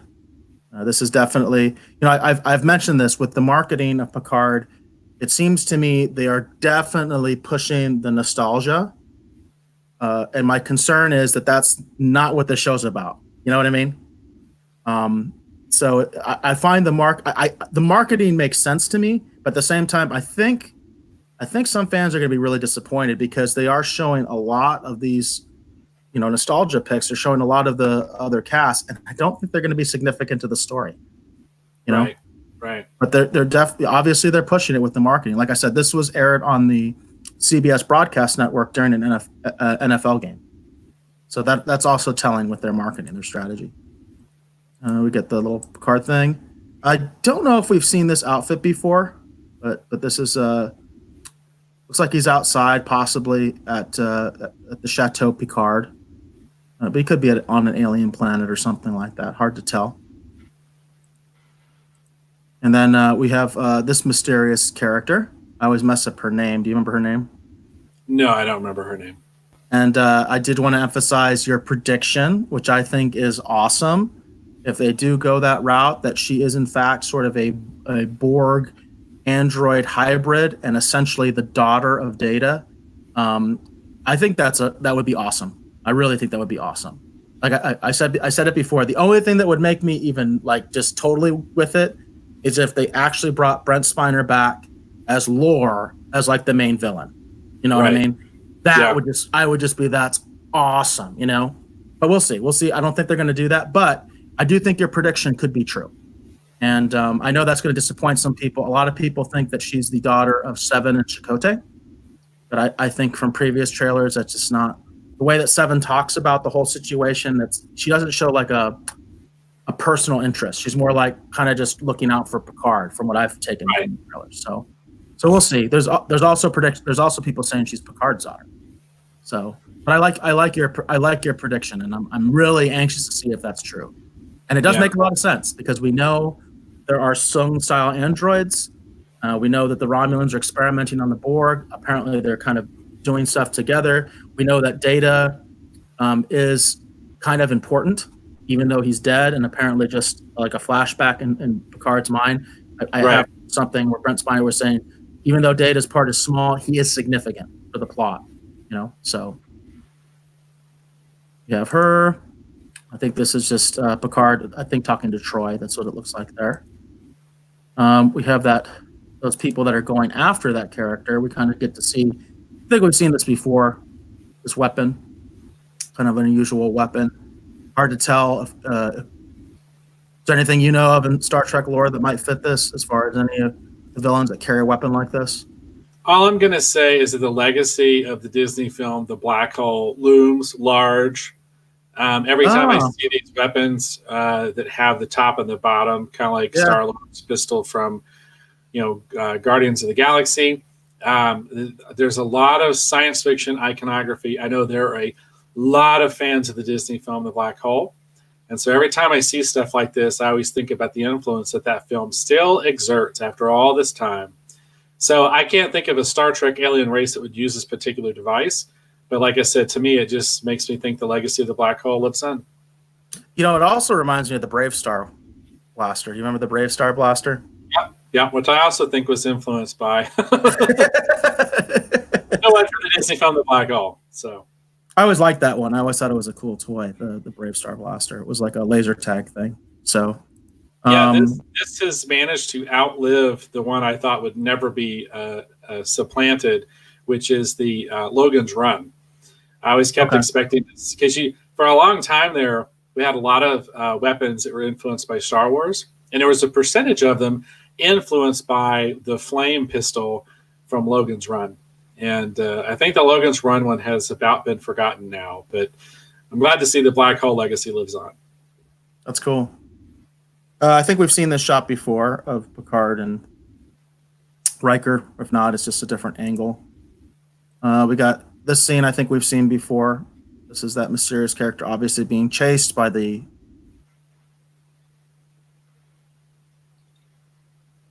person we were just referencing. We lost the feed for a second. You get a little bit better view of the armor here. You can see more detail. Yeah. You know what I mean? Yeah. I mean, I hate to say it when I see it from this view. To me, it looks Federation. I mean, to me, it almost looks like something Section 31 would be wearing. I was going to say Section 31, maybe. Yeah, because especially after everything that from Discovery. I mean, to me, it really looks reminiscent of something that a Section 31 operative would be wearing. Yeah, I can definitely see that. I can definitely see Section 31 in that. So we'll see what that is. It does seem like there's some sort of symbol on the helmet, but it's hard to tell, So continuing that little fight sequence here with the two of them. All right, we don't think we've seen this before. I don't know who this character is. That's sitting. I mean, I know these two characters, obviously Picard, and then that's the mysterious woman, as I call her. I don't know who this character is, but there definitely is there's definitely a Lord of the Rings feel there, isn't there? I was going to see the Dungeons and Dragons cartoon. Looks like the thief from the Dungeons and Dragons cartoon from the 80s. Yeah. It's weird because a lot of people are referring to that one character as sort of Legolas. Legolas, Vulcan, and this is very much that kind of idea too. All I want to say is I protest, Captain. They should not be merry men. Now, I do find it interesting because, again, our mysterious character, you can totally see the Sung Data thing. I mean, every shot I see of this character, it looks so much like that. I keep going. It's like, is that what they're doing? I don't know. I don't think, but I still kind of holding out hope. Yeah, I can see that with the look that she has on her face. But I don't remember seeing this character before. I don't know if this is supposed to be a Romulan. Obviously, their ears are covered. Maybe it's a vision for when Picard played D&D as a kid. So he's they're going on a quest. Perhaps. But I don't know who this character is. I haven't heard anything about them either. So I don't know that one. But it does seem to be more along this sort of almost like medieval fantasy type look. We got a very good shot of Troy here, leading Picard into the house, I imagine, because we saw the other trailer where they're actually meet outside the house. So I'm guessing Troy brings him in to meet Riker. And then we've seen this before. These are the Sung style androids. Yep. That I'm speculating are being experimented on along with the Borg at the Romulan site. That's my speculation. We did see, there's another trailer where we did see our mysterious character in a similar jumpsuit like this. Yep. So, and it looks like a sort of a prison jumpsuit essentially, because they're being experimented on by the Romulans. That's my speculation there. We have seen this shot before in a previous trailer. We got another shot of these mysterious ships, which I do think are Romulan ships based on the ships that we see in one of the other trailers where we see the ships guarding the Borg cube. And we pretty much know that's a Romulan facility. So I'm guessing that these are Romulan ships. Hard to see anything there. I think that was Hugh, though. That was Hugh in the lead. Yeah, it's a little tough to see him. Yeah, I think that's him. All right, and then we had another kind of like looks the 10 forward scene that we talked about before. It looks like. Yep. Vision. Another vision. We got the badass 7 thing that they've been promoting quite a bit, actually. I know a lot of 7 of 9 fans are really stoked about this and this scene and all that stuff because they want to see 7 kicking ass. So apparently we're going to get that. So we have this scene here. This is another good view of those ships. Well, are these the same ships? I don't think they are. I think they're. I mean, they could be, but I don't know. It's hard to say. It's hard to tell from this angle. Yeah, when you look from the back, it's very hard to tell. You know what I mean? They could be, but I'm not sure. Yeah, I'm not sure. My best speculation, best guess is those are those Romulan sort of triangle ships. I believe we've seen this character before. I think she's one of the main characters, isn't she? The main cast. Yeah, one of the newer characters. I don't think we've seen this character before, have we? Oh, no. So this looks like it's definitely like I'm guessing either Starfleet Academy or Starfleet headquarters when Picard goes in, and that one admiral basically tells him he's nobody. He's right. He's like, you're a fuddy-duddy, get out. I'm guessing that this is from that same area because that's what this background looks like. So I'm guessing that this is someone at either Starfleet Academy or Starfleet headquarters. Clearly, she looks Vulcan, though I guess she could be Romulan, right? Yeah, the Romulans are all over the place. Or Elvish, possibly. We do have that possibility as well, right? Yeah, we do. We have a lot of Lord of the Rings. She could be, descendant of what is it, Elrod, whatever. So, I do think it's interesting. They got the new communicator logo here. Yeah. So that's. Have we seen that anywhere before? Nope. So this is apparently the new communicator for current Starfleet. I do think it's funny how the uniforms are essentially Deep Space Nine uniforms. Mm-hmm. I think that's interesting. Some people are kind of angry about that. Some people are really cool with it. I'm just kind of like, to me it's like an interesting choice. I'm like because the last movie uniforms were quite different from this. Right. That was the uniforms they ended with on Deep Space Nine. But these are the beginning of Deep Space Nine uniforms. Essentially, that's what they look like to me. Obviously, I'm thoroughly perplexed by it. I don't get it, but I can't see her rank, so I don't know what rank she is. There is another. I don't know if now they're wearing their rank here. Do you see where I'm kind of pointing to? Yeah, but see, they in Deep Space Nine and stuff like Chief. I mean, that may not be a officer rank. It could be some form of an enlisted rank, whether you're talking about like a petty officer or a chief petty officer. I mean, they might even be, if she's a part of the Makos, she might have some of more, Army designation, like, sergeant or something. So who knows? I mean, but judging by what I'm saying, I mean, she might be an officer, but to me, I'm thinking she might be more like an enlisted.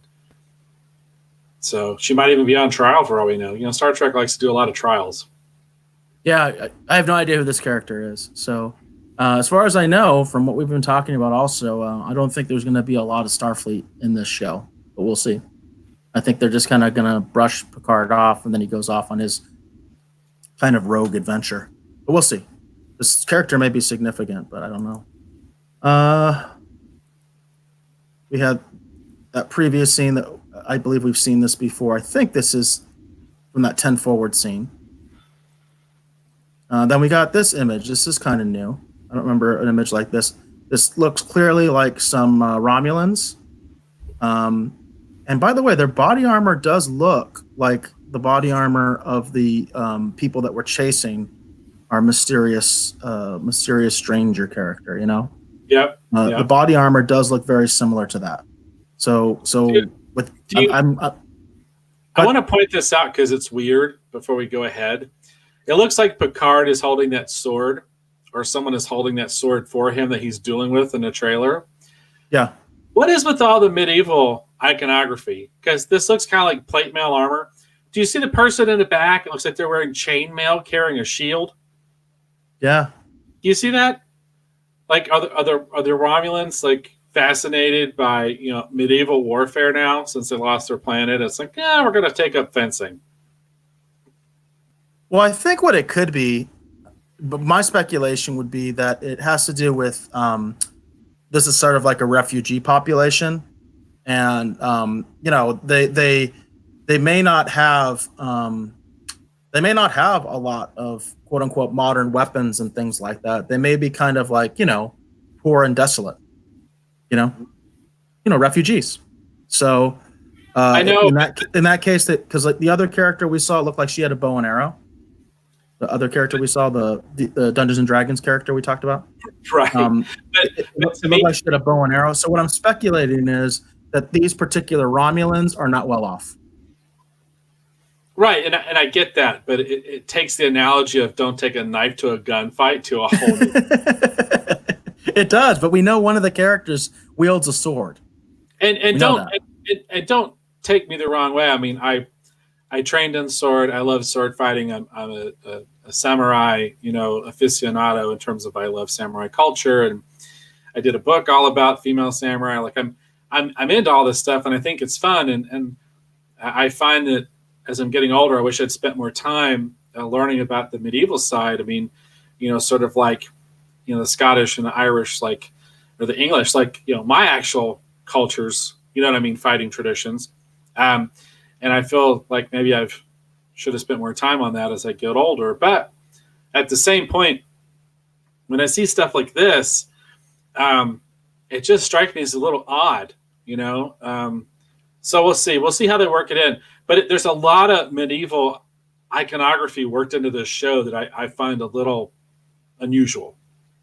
Well, I do think that this particular Romulan settlement, because I've seen other shots that I believe are the same settlement, like we talked about in the previous trailer we watched, there was that Romulans only area and stuff. Mm-hmm. I think that's going to just be kind of the motif of that particular settlement. I think they're going to be kind of like, regressed a little bit because they are refugees. They may not be whatever Romulan government there is now. They may be kind of like, outcasts or, kind of like on the outer rim, if you will, because these are refugees, so I can go with it to a certain extent that they may not have access to a lot of disruptors and things like that because they may not even have a reliable power source on this planet. And if you don't have a reliable power source, how do you charge your disruptors, right?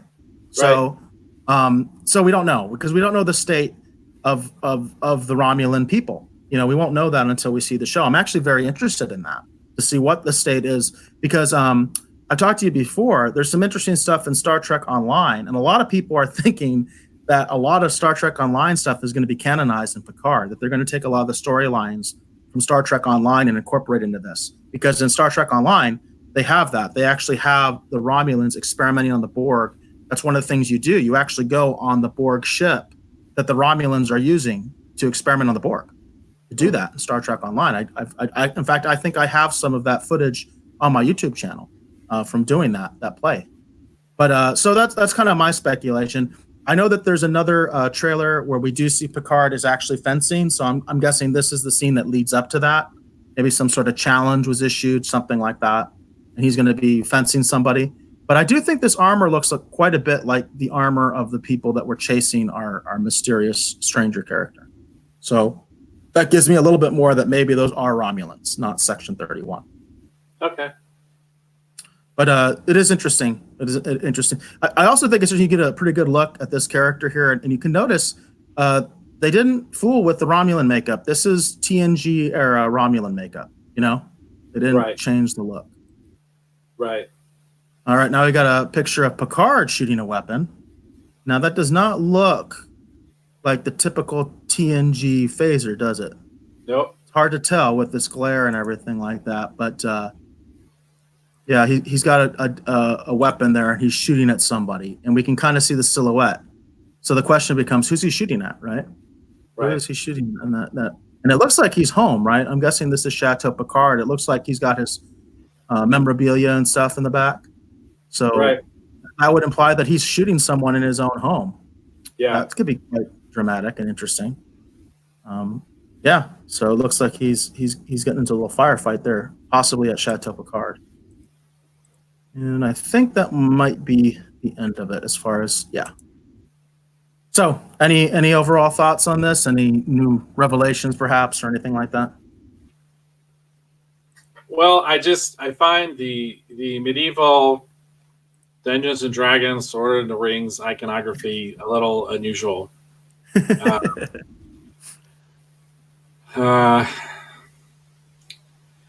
Yeah, that's my only thought. Because I've seen, I've been watching a lot of news coverage and different things on CBS All Access because I figured out a way to tab over because I guess I'm an old man. But I figured out how to tab over and actually watch some of the news content that streams live on CBS All Access.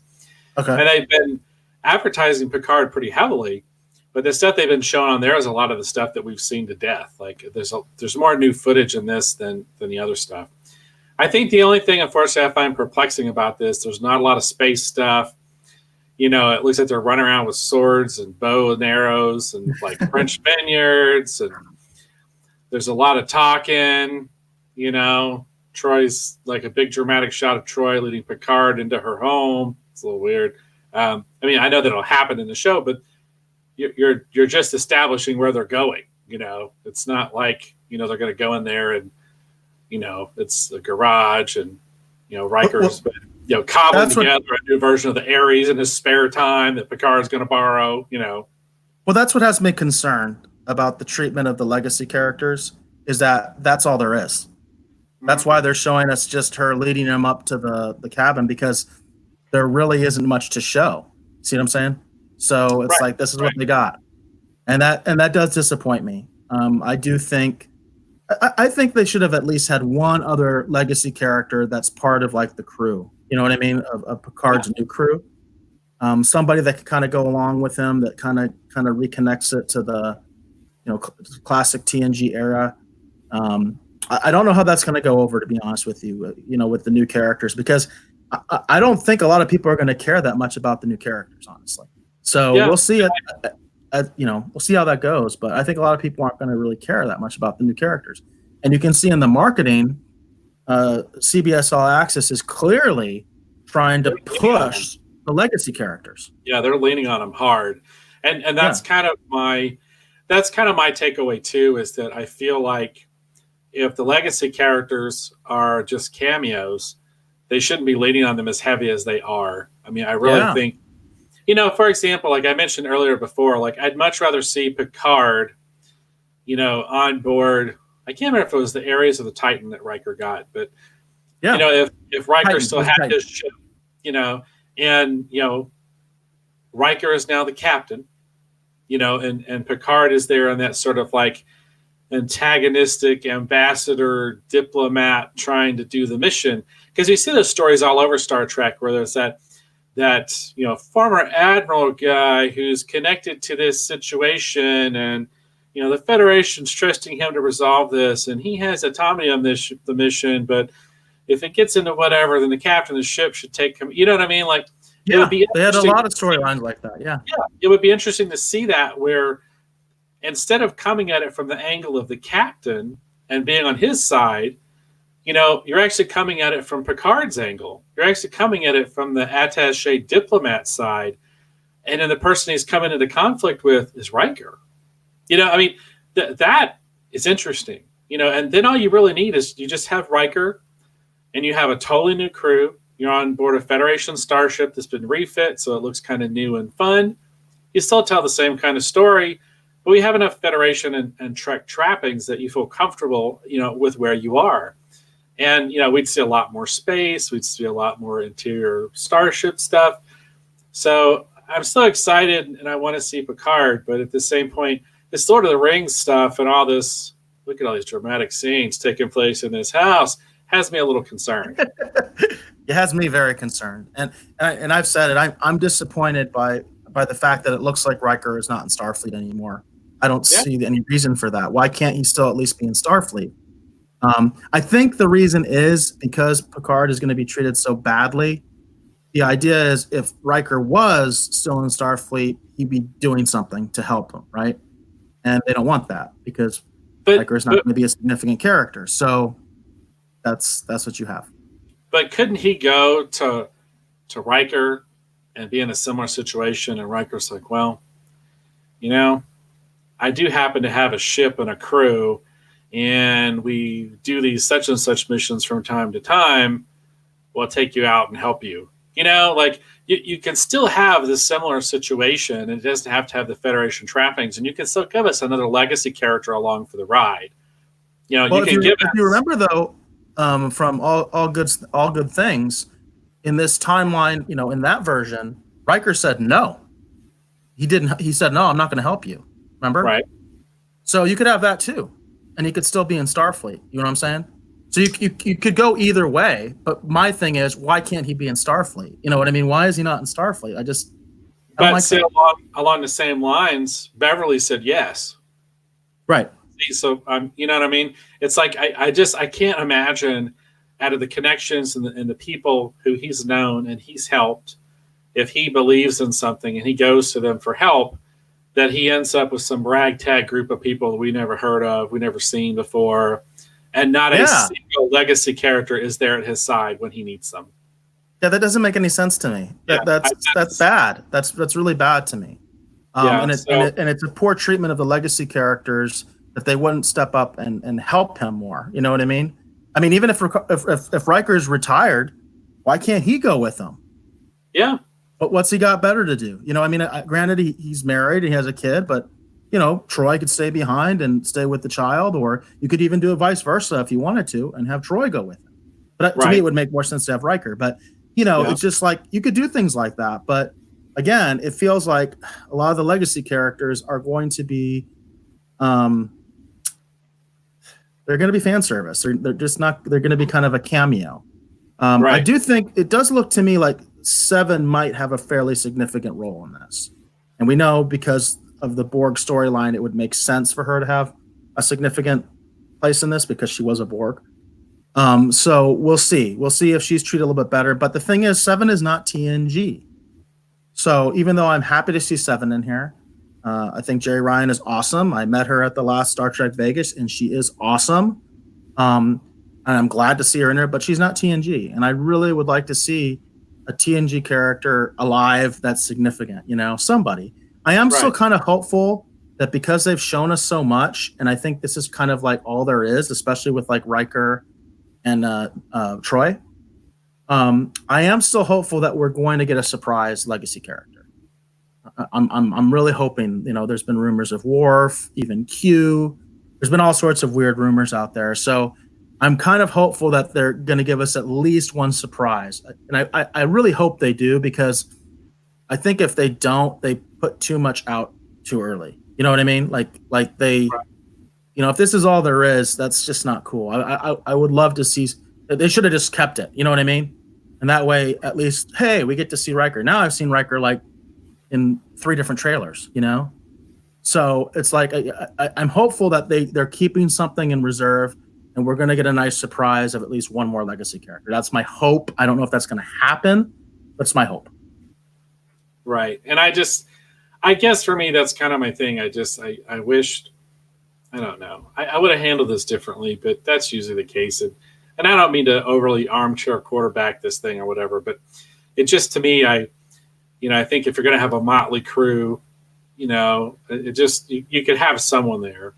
I mean, I even like the idea in the back of my head of, you know, Picard can't count on one, and it's Worf, you know, and Worf assembles this motley crew, you know, and they go out and have it, you know, I guess that's the thing. It's just, to me, Picard in a desperate situation going out in space to do something incredibly reckless or dangerous because he believes in it. And all those characters that they've shared all those adventures and everything together that we all know and love that we think would get his back, nobody shows up for him. Yeah, that does kind of suck. And then the only people he can count on is a bunch of people we've never even heard of before. Right. You know, oh, well, this was my third in command when I went on that diplomatic mission when I was just doing this thing over here. And she's really good with all this science stuff. So I know I can trust her, and she's going to get my back. And I know she's going to say yes because, you know, she's got nothing else going on. You know, I don't know. That, and like I said, that coupled with all this weird Lord of the Rings stuff. I mean, it's like, you know, going into space, a Legolas and the thief from Dungeons and Dragons is just kind of strange. So I don't know. Yeah, I agree with you. I really do agree with you. I am concerned about the setup, and I think they really could have fixed that fairly easily by just inviting one of the previous cast to at least go with them, you know, on this adventure. So we'll see what happens. Like I said, I am hopeful because we've seen so much that we are going to get one more surprise. At least one more TNG cast member is going to be on this show and hopefully do something significant, you know? Yeah. So we do know in the comic book that you and I reviewed that Geordi was apparently working at the Utopia Planitia shipyard constructing the Armada, the rescue Armada. Right. So it's hard to assume that he's still in Starfleet, but I'm kind of hoping because because they could continue that from the comic that he's just, he's on Mars or something like that. You know what I mean? Right. Right. And he's still involved with Starfleet, as far as building ships, which would make sense for Geordi to end up in a situation like that where in the end of his career, he's actually out there designing and building ships, Right. So we'll see. Like I said, I'm just hoping. I have no evidence of this, but there have been rumors of possibly Worf, Q. I've heard those two. So we'll see if anybody else is in there. Well, and here's the thing. Just because I know some people probably want to burn me an effigy because I was just saying about all the Lord of the Rings stuff. But here's the thing. I love Lord a lot of of people are saying that, though. A lot of people are saying that. And I love Dungeons and Dragons. But it's like, if we're going to do some kind of a knife-wielding fantasy race, why don't we see a new version? Remember there was the original series episode had Julie Newmar in it, and she was pregnant, and they were going to murder her. Yeah, she was like the last descendant of some member of the royal family, and this guy wanted to kill her. Yeah, and I remember that. They had the crazy knives they swung at each other that made the crazy sound effects, and they were a very feudalistic knife-wielding society. Why can't we see an updated version of that? That would be fun. That would be different. They can still sword fight, but then they whip these things through the air, and they could bring back that sound effect. And we could get the Star Trek interpretation of Lord of the Rings instead of just here's a version of Lord of the Rings in Star Trek. So that's the thing. It's like I go back and I look at Trek lore and I look at Trek history and I go, well, here's an interesting fantasy type race that you already have that we haven't seen since the 60s. Update these guys and move them forward. That might be kind of fun, but that's just me. Well, it's kind of funny because, a lot of people that don't like the Klingons in Disco and Discovery, they call them Kling Orcs, right? You've heard that? They call them the Kling Orcs. Yeah. And that's what it reminds me of, too. It reminds me of orcs. And it's kind of funny to see in Picard, they're making the Romulans into elves. Yeah. Isn't that weird? Yeah. Well, if Picard shows up and they got to go find the one ring because it didn't melt in Mount Doom, they got to take it to another planet, we'll kind of see where it's going from there, Oh, that'd be so bad. Yeah. That'd be so bad. She shows up and she throws back the thing, and he's like, "Are you the daughter of no one?" She's like, "No, I have this ring we have to destroy." I'm no so important. Bad. We just have to destroy this ring. They want it. So bad. What would now that you said that, if she does have something and they're trying to destroy it, that's gonna make the whole series. That's what I'm gonna be thinking of. You know what I mean? Yeah, there you go. I'll be like, dude, you're stealing the plot of Lord of the Rings for Picard. I don't think that's what's gonna happen. I think the plot is fairly straightforward. They're protecting that mysterious character. She has some significance. And I think your theory could be, right on. That she's this sort of Borg android hybrid and related to Data, somehow directly because she is a song. So if that theory is true, I think that's going to be really cool. We'll just have to see if that's true. I think it would be really interesting, and it's a unique way to have Data kind of play a very pivotal role and have his memories and his legacy live on through a new character, and it like I said, it makes sense, where he's painting the picture of the lonely figure, at the cliff edge where the waters are raging out of control, and he tells Picard, "You have to finish this," and he's handing him the brush, telling him, "I can't do this. You have to do this for me. I started this, but you have to finish it." I love that. If that's true, that's some good writing there. That's the kind of writing that I like. I mean, that's some definite, foreshadowing. It's using this visual interpretation to kind of tell the story. You know what I mean? That's good. That's good, deep writing, and I hope you're right. I hope you're right. And then all I have to do is take that brush and take it to Mount Doom and throw it into the fire. Mount Doom again. All right, I think we'll end on that note with the card trip. We can start segueing into to Mando. Let me get the banner up.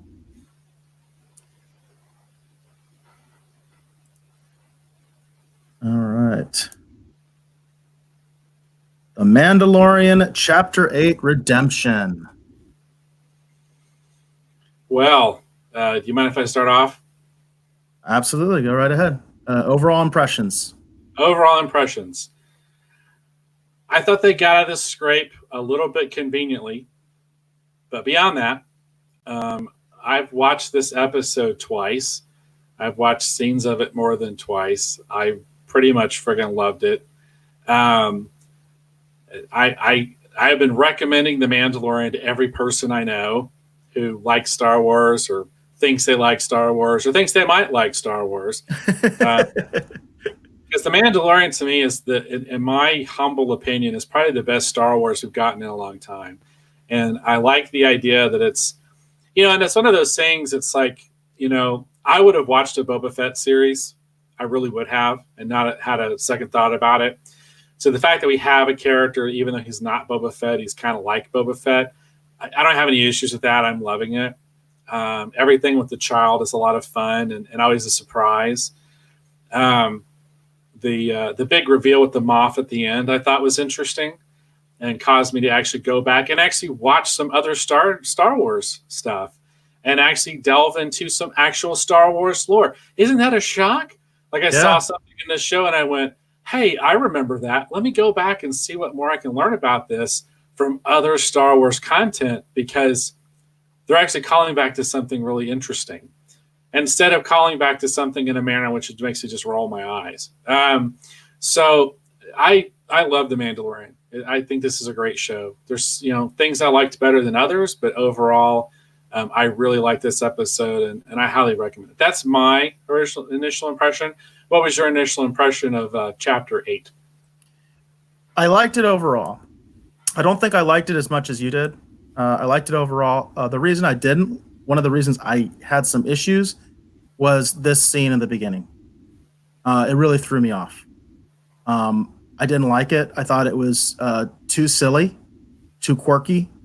I thought it totally, I don't like the whole stormtroopers can't shoot thing. I don't like that because it's not true. Stormtroopers can shoot. They just can't shoot the heroes. You know what I mean?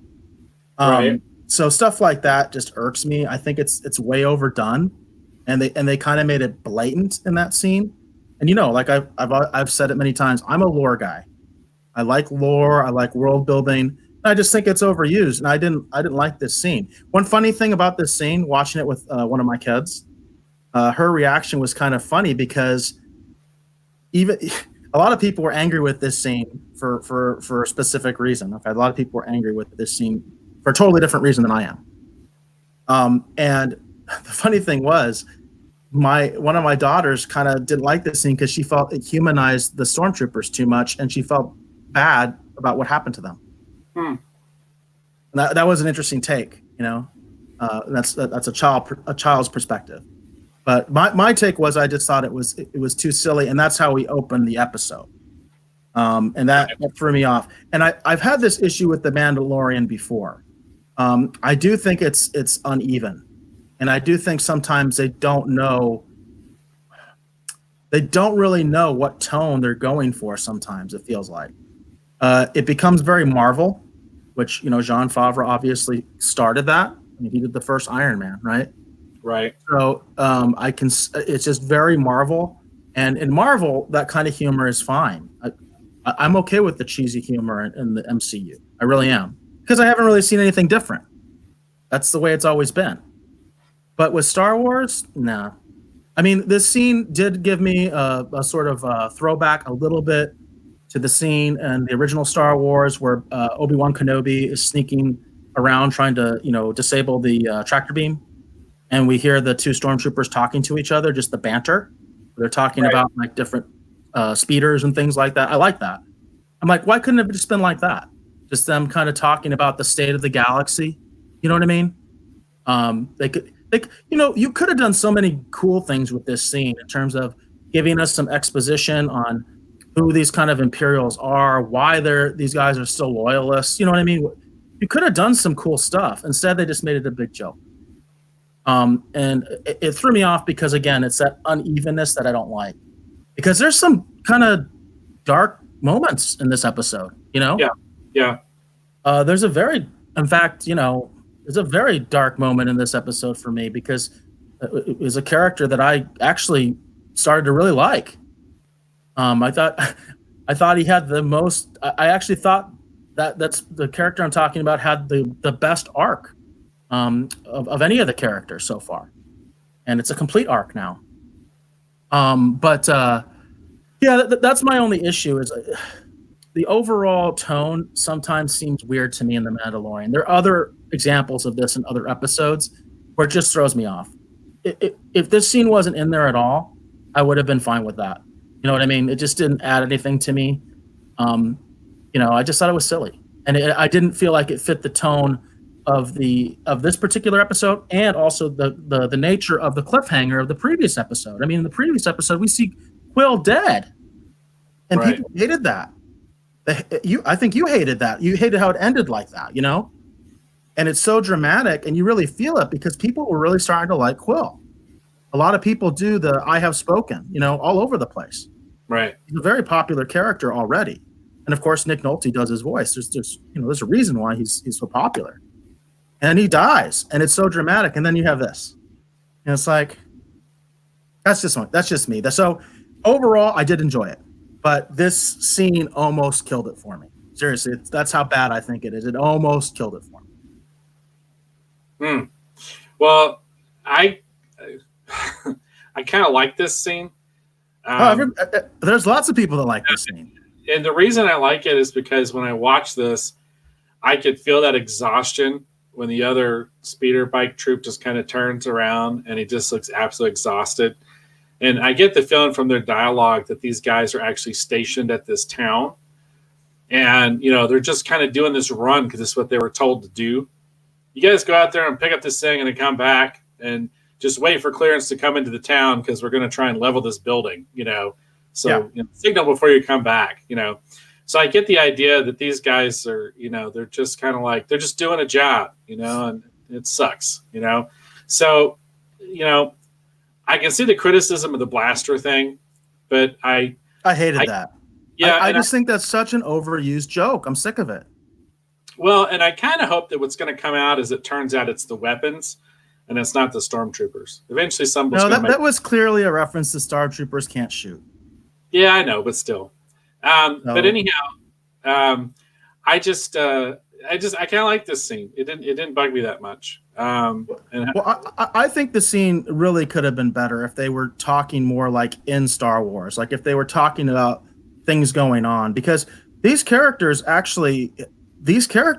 a significant backstory. They really do, because they survived the Galactic Civil War and they're still working for Moff Gideon, So to me, that in my mind, I have like a whole story I could do with these guys. You know what I mean?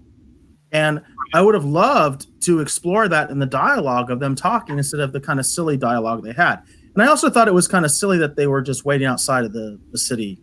Like I didn't, that to me, that wasn't quite convincing. I was like, okay, that's kind of just like a plot thing. It doesn't really make any sense. It's like they have to do this to fit the story, because why didn't they just zoom in and deliver the baby? To me, right. Why not? It doesn't make any sense. The only reason they do this is to have the sort of the funny scene and then to set it up so that IG-88 can appear, So I did like that. I really liked IG-11. And I keep saying 88 because he really is IG-88, Just like right. The Mandalorian really kind of is Boba Fett. I've said this before. I think The Mandalorian should be Boba Fett. I think IG-11 should have been IG-88. I don't see any reason why not. But I did love the appearance of IG-11. IG-11 is now one of my favorite characters in The Mandalorian. But what do you think of IG-11's story arc? I liked it a lot. And what he did, kind of, harkening back to what we saw him do actually in the first episode where we saw him introduced. So nothing seemed kind of out of character or strange at all. I thought it was, Quill talks about how much time he spent working with the droid and conditioning it and making it something else. And you can really see kind of Quill live through the droid and what it does. Which makes it even doubly sad what happens to IG-11. Yeah. You know? Yeah.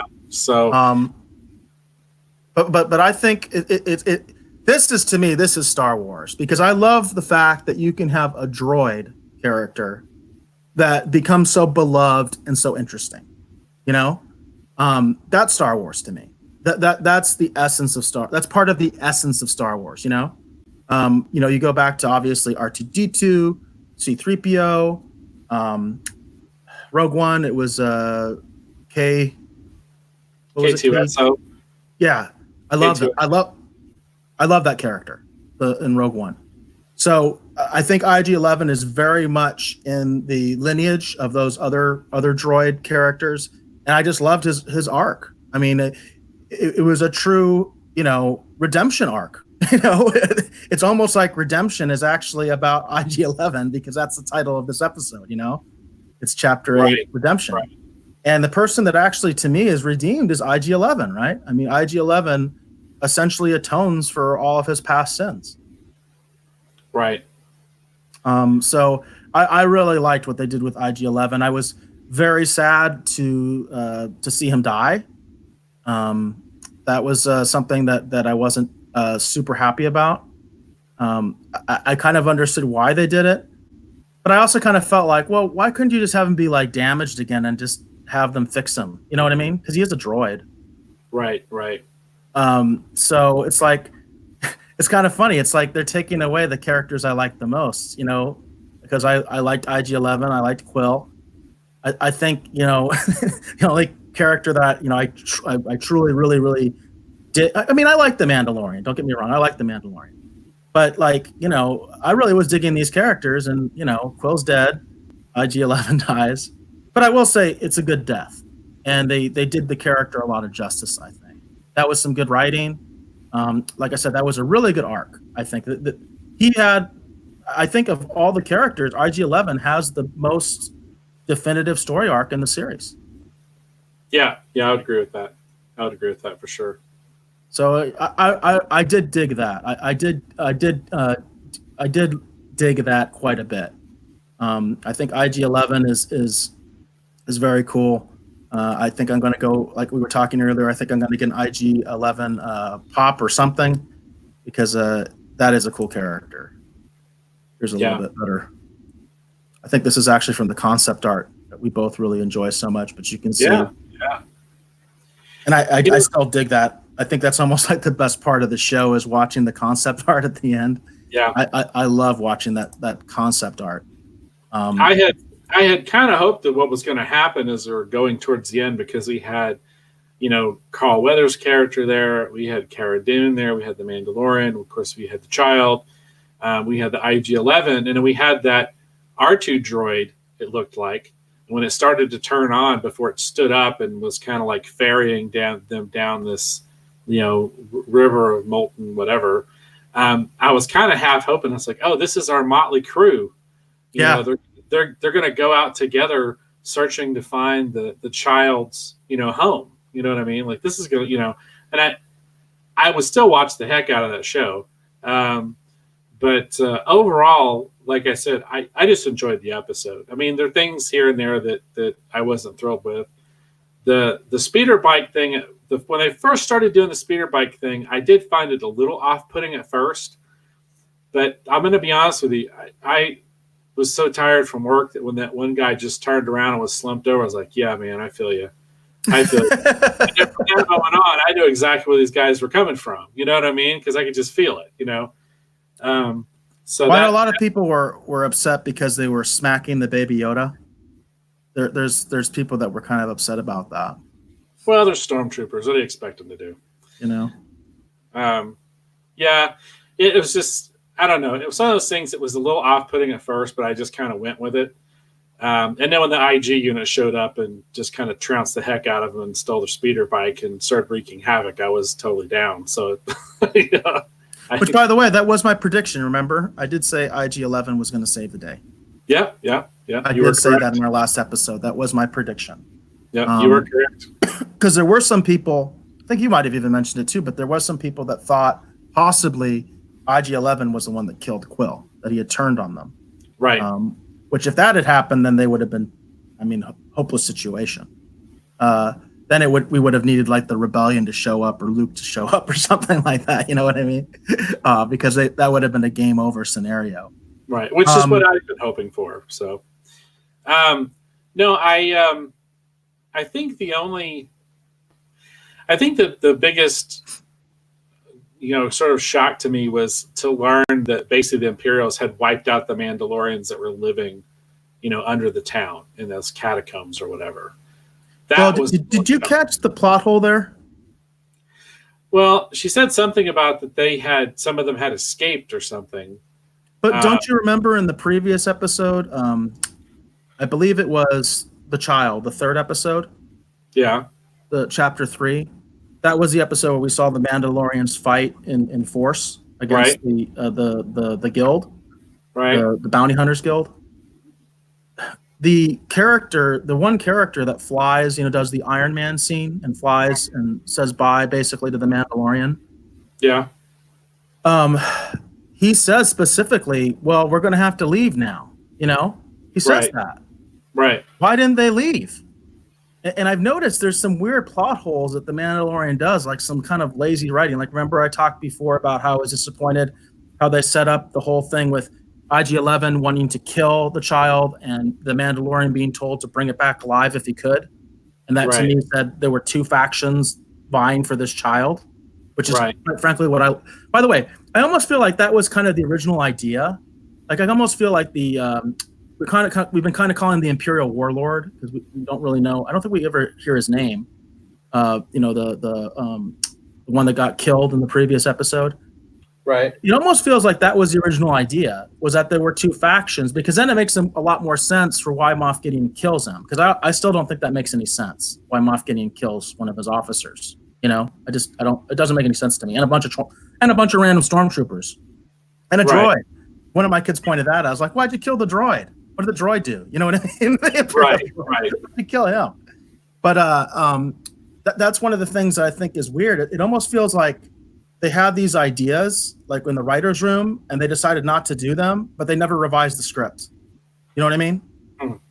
Because that's an obvious plot hole. Because they said, when the Mandalorian first said, let's go in the sewer, let's go find them, I'm like, they left, dude. They told you they left.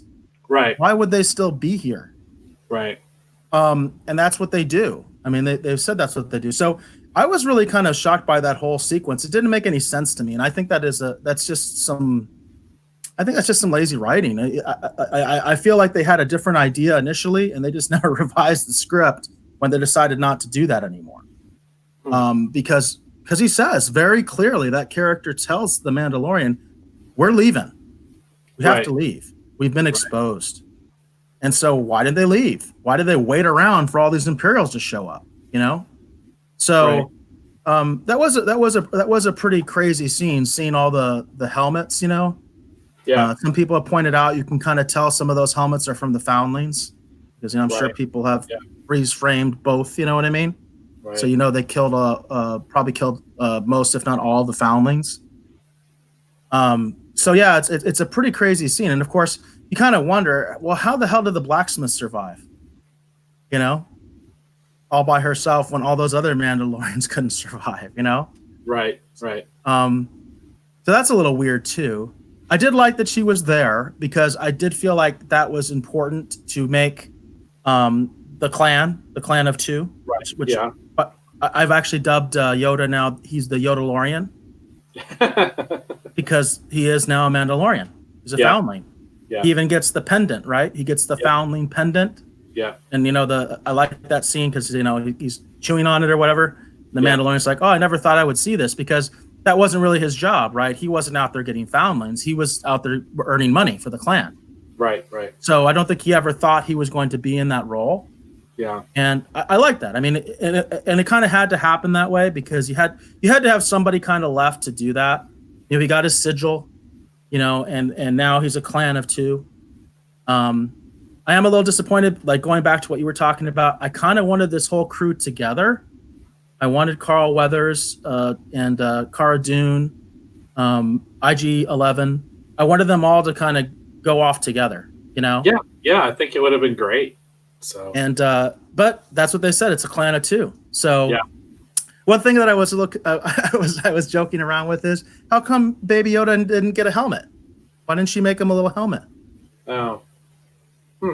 Well, I guess well, she said he needed to, reunite him with his people. So maybe that's why he doesn't. No, she said basically he has the option. Basically, if he can't find this, because it's going to take however long to find the people. They have no clue where Yoda's people live. They have no clue about Yoda's people. Yeah.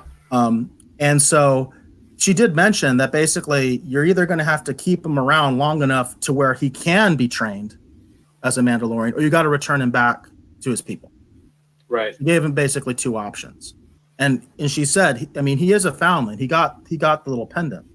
Right. So I just thought it would have been cute if he got a little helmet.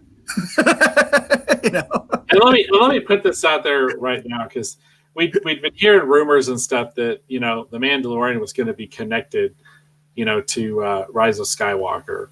If at the end when Rey is there and she's, spoiler alert, and she's facing off against the resurrected Emperor, if in one of these ships that showed up with all the rebels that showed up to help fight in the final battle, if we'd seen the Mandalorian ship come out and they're doing battle, and then rushing into battle right next to Rey was an older version of the kid with the dark saber, the child, and a Mandalorian helmet on, the Yodalorian, as you said, and he had helped her defeat the Emperor, I would have been down with that. That would have been awesome. So that's not what we got, but I would have been down for that. Just saying. I would have been totally down for that. That would have made, Rise of Skywalker a much better film, in my opinion. Yeah. But you have to understand, Rey is everything. She's the chosen one now. That's what it is for Disney Wars. So, but I don't know. I will say I do like what they did as far as, I do like the whole new clan thing. I like that Yoda is now, Baby Yoda is now a foundling. I think that's cool. Trying to think what else, like what else really stuck out to me. Was there anything that you didn't like in the episode? Was there anything that you kind of were irked about? Well, like I said, I felt like they got out of their scrape a little bit conveniently. And it turned out there was a lot of stormtroopers, but in the last episode, it looked like there was a lot more stormtroopers than there really were. Because they started getting out of the Imperial troop carrier, it looked like there was like, I don't know, a couple hundred or something. So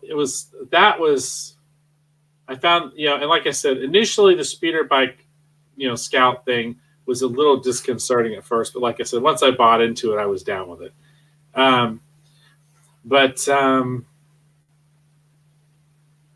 No, something else I thought was interesting too, though, is that the Mandalorian, like his theme is sort of this like alien spaghetti Western kind of thing. Yeah. And did you notice how the Imperials had kind of this gangster rap thing going on? Like this just sort of like undercurrent with the beats and everything and all that. And it's kind of interesting, the musical choices they made. Well, I thought it was very, I don't know. I thought it was kind of very Saturday morning cartoon in a way, but like in a good way. I mean, it was very obvious musical cues that were very ominous, like especially with the fire trooper, things like that. I didn't think it was bad, but I felt they were like very kind of obvious musical cues. Oh yeah, I didn't dislike it, but I thought they were very obvious.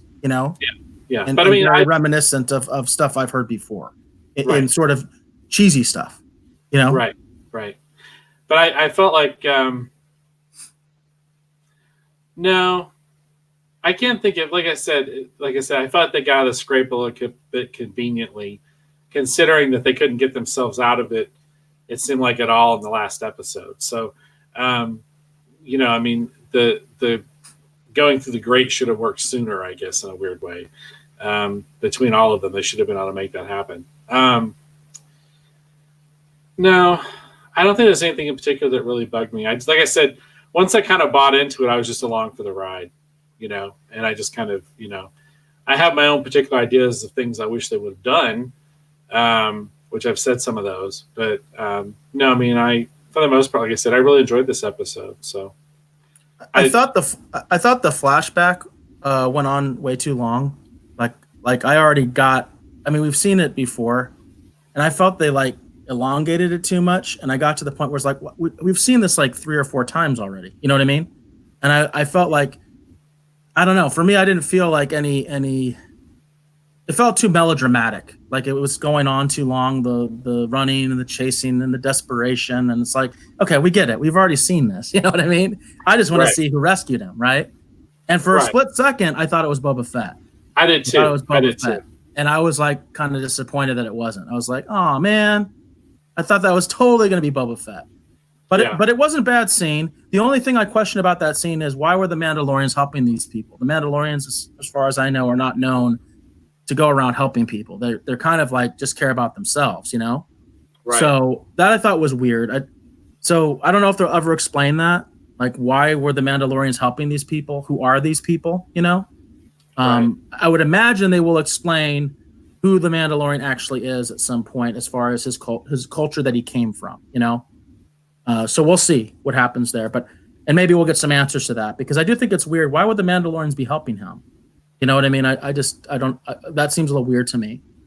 But maybe we'll find out. Maybe we'll find out later. I did like the way they were fighting. I do like seeing Mandalorians fighting in mass. Yeah. I love those jetpacks. I love their style of fighting. I think it's really cool. So that to me it was like kind of a big fan moment where I was just like, yeah, I've wanted to see this. I've definitely wanted to see masses of Mandalorians. The only thing that would make it better for me is if we could see masses of Mandalorians fighting Jedi. Right. You know, which we could only see in like a Clone Wars flashback or something, which could happen. We've had flashbacks, so maybe we'll get something like that. But I did think it was odd that the Mandalorians don't seem to know much about the Jedi. That the blacksmith is like talking about the Jedi like they've been extinct for 1,000 years. Did you catch that? Like, yeah, it was weird. It's like the Jedi were the main peacekeepers, basically. Like what, 30 years ago? 30 years ago, basically 35 years ago. Yeah. So it's like, okay. I mean, she should know all about the Jedi. Didn't you guys have a conflict during the Clone Wars? I mean, isn't that in the Clone Wars cartoon? They went to Mandalore, Obi-Wan Kenobi, Anakin, right. I think even Ahsoka. I mean, like there's all these Jedi there. You know what I mean? It's like, and she's talking about them like they died out like 1,000 years ago, and they're just talked in like, you know, hushed tones and whispers of, you know, eons, gone by. Right. So I found that a little weird. But you know, it wasn't something that like destroyed the show for me or anything. I just thought it was weird. I was a little disappointed by the way they treated the Death Troopers. I thought the Death Troopers should have been more badass and given them more of a problem. I would love to have seen something like, just something cool, like have like a Death Trooper like in hand-to-hand combat with Cara Dune and like actually holding his own. You know what I mean? And actually like maybe even beating her a little bit. That would have been really cool to me. Right. So I was a little disappointed about that. But overall, like I said before, I did enjoy the episode. And you know, I will say this. I think the ending really made it for me too. The very last scene I thought was really interesting and really cool. And kind of like you, it made me kind of go, wait a second, what is that? Is that what I think it is? Because I've heard of it before. Yeah. I've heard of the Darksaber before. I don't know a lot about it because I'm not a big Clone Wars cartoon fan. Like I haven't seen all the Clone Wars cartoons. Yeah. I haven't seen all the Rebels cartoons. I've meant to see Rebels and I just haven't seen them. I know the Darksaber is prominent in Rebels as well. And so it did make me, like you said, it made me kind of look up Wikipedia and read up on the Darksaber. But I was fascinated by that. I thought the fact that Moff Gideon has the Darksaber is pretty cool. Yeah. I'm curious to see how it came to his possession too. Well, he killed them, right? He killed the Mandalorians. Yeah. I know, but I'm just saying that there's still there could be a little bit more to that. I actually went in and I watched several episodes of the Clone Wars I watched them kind of out of sequence because I was just darting around, just trying to learn more about the Darksaber and who'd had it. And I saw some really interesting stuff. Like watched a cool scene of Vizsla fighting Ahsoka. There was a really cool scene where Vizsla actually fought Darth Maul with the Darksaber. Hey, we lost you. We lost you at interesting stuff. When you started saying interesting stuff, we lost the feed for a bit. Okay. All right. So what I was going to say is that I went back and watched some of the Clone Wars cartoons to try and kind of dart around and learn more about the Darksaber and just kind of see some stuff with it and better acquaint myself with it. And then I saw some pretty interesting scenes because I guess pre-Vizsla had been running around with the Darksaber in Clone Wars for quite some time. I'd watched a lot of Clone Wars, right? Yeah, but I hadn't watched all of it. And so I was kind of darting around, kind of just picking up Darksaber episodes. But it was interesting. I saw a pretty awesome scene where Vizsla was using it fighting Ahsoka Tano that was really cool. And then I saw a really pretty awesome fight actually between Vizsla and actually Darth Maul. And my brother was telling me that one of the last people to actually possess and wield the Darksaber in Clone Wars was actually Maul. Yeah. Which I was like, oh, I forgot about that because it's been a while since I thought about it. And then I was going to go back in and watch some Rebels and try and track where the saber was in Rebels. And I ended up watching a couple episodes of season 2. Man, that stuff with Darth Vader in season 2 is freaking awesome. Yeah. Holy cow, that stuff was amazing. I was like going, this is the amazing cartoon I've been wanting to watch. Why has no one told me about this? So I ended up watching a little bit of Rebels, but I never saw the Darksaber even show up. I just was paying attention to Darth Vader. I know. Watching the Darth Vader episodes. So did you see the one where they were basically the one where they're just like run, like that's all we can do? Yeah, like, just get exactly. Out of here. We can't take this guy on at all. I love that. I've seen that scene, and I love that scene. And it was so great because it's like he had the Imperial March, he had his TIE fighter, he had his powers. And it was cool, too, because it was kind of more in line with the original Ralph McQuarrie, like, concept design versions of Vader. You can still recognize them, but it had that original Ralph McQuarrie concept art look, which was really a lot of fun. And literally all I could think of was, like, I'd love to just watch just a straight Star Wars show that's kind of, like, in between, like, Empire and Return of the Jedi, and just have the classic characters running around, and Darth Vader's still there. Like, why not? Yeah. That'd be fun. Like, some of the Marvel comics, let's just have some fun classic Star Wars adventures with all these characters. Lando showed up in them a couple of ones I watched, and I was just like, this is a lot of fun. Why has no one told me about this show? So so I was trying to learn more about the Darksaber, and then I got distracted with Darth Vader and just watched a bunch of Darth Vader stuff. So I don't have as one does. Yeah. So I don't have a lot of like amazing realizations about the Darksaber in terms of where it was in Rebels. But I am curious because having seen like how this thing has gotten passed around, I am kind of curious exactly how it came into his possession and who in the world he took it from. Because that's going to be an interesting story because potentially he could kill a character that people know, you know what I mean, and quite like in order to take it. So yeah, they've been talking about that on Twitter, and they named the character that last had the Darksaber in Rebels. I don't remember what the name was. And I did read most of the Wikipedia article on the Darksaber. So I know that there is a character in Rebels that ends up with the saber, but I think they give it to somebody else. I can't remember exactly. But anyway, that character is named, and people all over Twitter were like, does that mean that character's dead? You know what I mean? Does that mean Gideon killed that character and took the saber? Which would make the most sense. I mean, they said very specifically that Gideon was in charge of basically the invasion of Mandalore. Yeah. So we know that he was the one that was in charge. That's how we got the we didn't even talk about this. That's how we got the Mandalorian's name. We have his name now. Right. So, and then of course we didn't talk about the fact that he took his helmet off. What do you think of that? Were you okay with him taking the helmet off? Since them taking it off was like a big deal and he immediately put it back on, I was okay with it because it was just the IG unit that saw his face. and so it didn't really violate anything in terms of what they've done in terms of the lore of the show.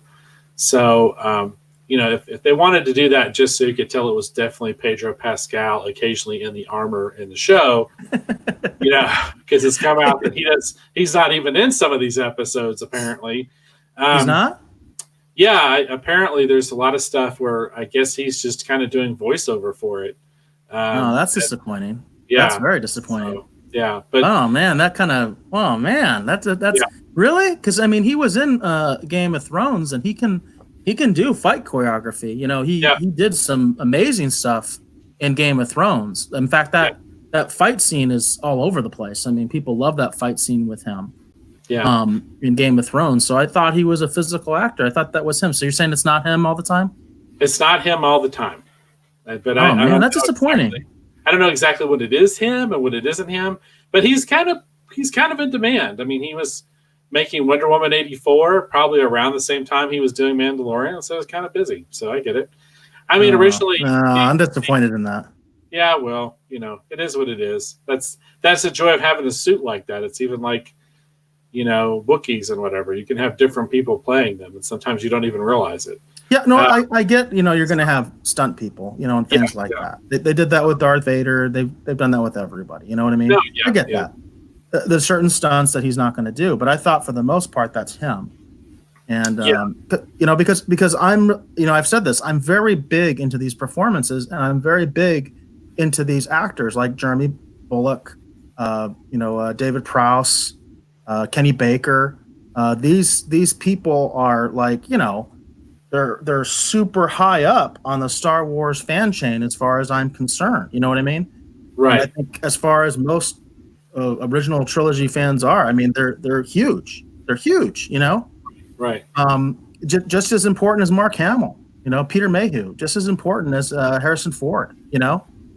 That's kind of the uniqueness of Star Wars to me, is that these characters that you never get to see, you never got to see their faces. You never got to see Peter Mayhew's face once, in any of the Star Wars that he was in. But he was beloved and respected. You know what I mean? And so I really like that. So it kind of disappoints me if he's kind of phoning it in sometimes. And, there's scenes where, it's not necessarily action scene, but they just have some other guy in the suit. If that's the case, that's very disappointing to me. But I will say this.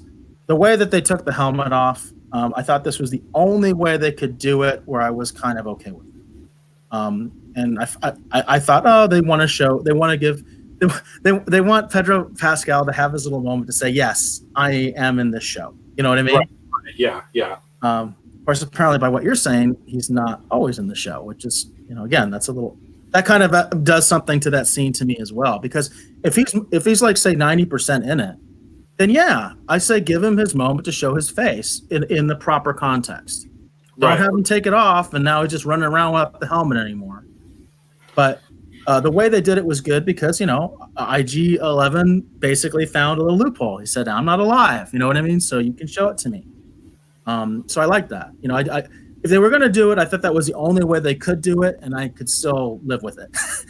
if he just took it off in front of like Cara Dune and kissed her or something, I'd be like, oh my God. You know what I mean?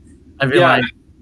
And see, that's kind of what I feared was going to happen, because I'd had the fact he was going to take his helmet off kind of spoiled because of my Google News feed or whatever.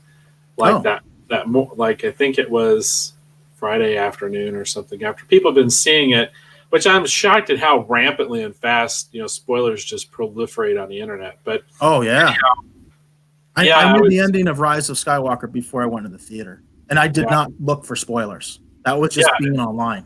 Yeah, see, I did too. And I just I had opened my Google News feed to check a couple things, and it was just right there. Mandalorian finally takes his helmet off, and I'm like, well, shit. That means once he takes it off, he's never putting it back on. It's going to be Stallone Dread all over again. So Stallone Dread all over again. I like that. So when they did it the way they did in the show, and he put it right back on, and the importance of the helmet was not negated but kind of reinforced, I went, okay, I'm okay with how they did this, because at least he still has the helmet on, and they didn't make light of it, because literally, like in Judge Dredd, Judge Dredd's a pretty fun movie until Stallone takes the helmet off and then never puts it back on, and Yeah. then it turns into some sort of weird Rob Schneider buddy comedy movie or something. Even though I love all the stuff in the what is it? Oh man, I can't remember the name of the wasteland. The Scorched Earth. Yes, all that stuff was great. Something like that. And the Cursed Earth. The Cursed Earth. Yeah, the Cursed Earth with the Angel family. All that stuff was great. I loved all that stuff. That stuff was amazing. That film, it's one of those things. That film made such an impression on me in different scenes, and artistically, I thought the film looked so great at times. There was so much about it I liked. Now we're talking about Stallone Judge Dredd movie. I'm about to go on about how much I like Armand Asante's performance in that movie, even though he's way over the top, where he's talking about, I'm the only family you ever had. Anyhow, yeah, I actually consider that movie a guilty pleasure, but it's a great example of when you kind of screw that up. Yeah, a lot of people were very angry with that. The Carl Urban Judge Dredd is much better, in my opinion. Yeah, I agree. And because he insisted on that, because Carl Urban is a fan. Unlike many other actors, because most actors are not fans. Just got to realize that. Most actors are not fans. Yeah. And Carl Urban is. And that's why he did such a great McCoy. It was because he grew up watching that stuff. That's why he did like a dead-on DeForest Kelley McCoy, Yeah. But he insisted on that. I remember seeing stuff where he insisted. And see, I really respect that. That's why I'm still really kind of feeling that, he's not in it most of the time. Like, Pedro Pascal is not in the armor most of the time. Well, I didn't say not most of the time. I just said I know he's not in it all of the time. I said, I understand that for stunts and things, but he better be in there that like when they're doing dialogue and stuff like that. And if he's not, that really kind of pisses me off. I feel like I got sold some goods. You know what I mean? Because then I want to know who that actor is. And that's the person I want to celebrate, because I think that's difficult. And I think whoever's in there is doing a great job, just like Jeremy Bulloch did, just like David Prowse did, just like Peter Mayhew did, just like Kenny Baker did. And that's the legacy I'm talking about, Right. That means something to me as a fan. I respect those people a lot. And to me, The Mandalorian is in that tradition. And I really like that. You could say the same thing for the blacksmith character. We never saw her face, And so, I like that. I like the mystery, and I think that's very Star Wars. It's very Star Wars to have those kind of performances because, think of this is one of my big criticisms of like the Marvel movies and DC movies recent.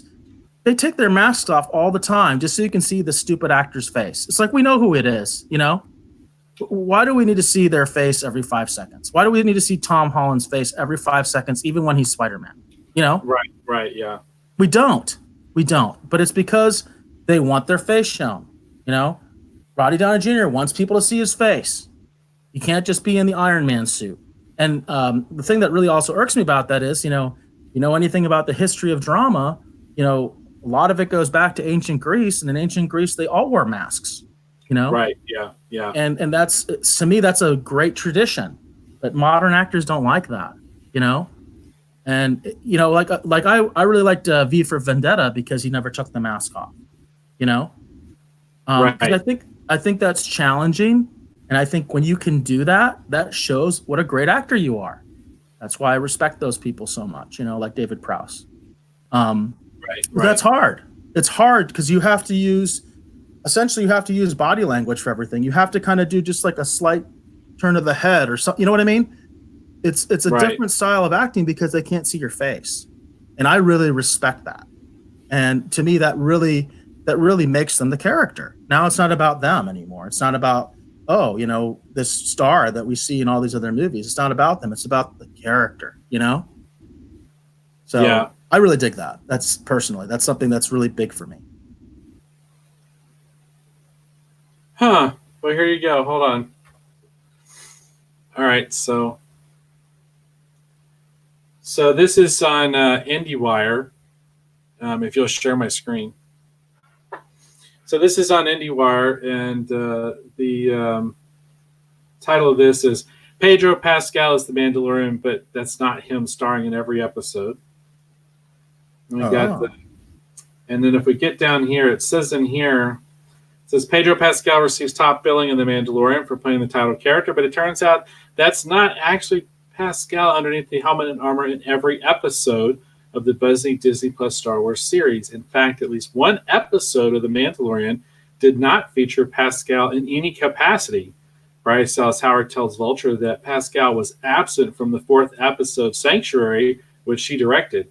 Pascal did not act in the episode because he was starring on Broadway in King Lear. Wow. So, okay. So who is the real Mandalorian? The creation of the character was a joint effort among Pascal and doubles Brendan Wayne and Lateef Crowder. Howard worked closely with Wayne when she was helming her episode. Wayne happens to be the grandson of legendary Western star John Wayne. Wow. He absolutely just brought everything to that character, Howard told Vulture about working with Wayne. We were able to find the moments and figure them out together. Wow. Okay. So we should be praising Wayne. We shouldn't be praising Pedro Pascal. So it sounds like they're working together, but that's even more amazing that the son of John Wayne is helping bring the Mandalorian to life. That's even more interesting to me now. Yeah, we gotta get into this more in a future episode. You know what I mean? Yeah, we're gonna have. I haven't heard anybody talk about this. Yeah, because again, I want to celebrate these people because, again, Jeremy Bulloch, David Prowse, Kenny Baker, Peter Mayhew. It's in that tradition, you know. Yeah. The actor who played Akbar, I can't remember his name, but you know, I have immense respect for these people. You know. Yeah. Yeah.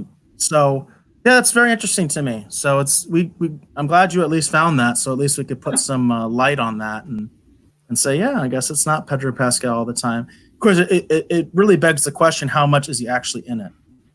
Right. It really does. That's true. It does say later in the article that he does voice the Mandalorian for every episode. But okay, I mean that's great too. I mean, I'm not saying. I mean, I love James Earl Jones too. You know what I mean? I love James Earl Jones, and he is absolutely core Star Wars, and he's on the same pedestal as as Carrie Fisher and Mark Hamill, as far as I'm concerned. You know what I mean? Right.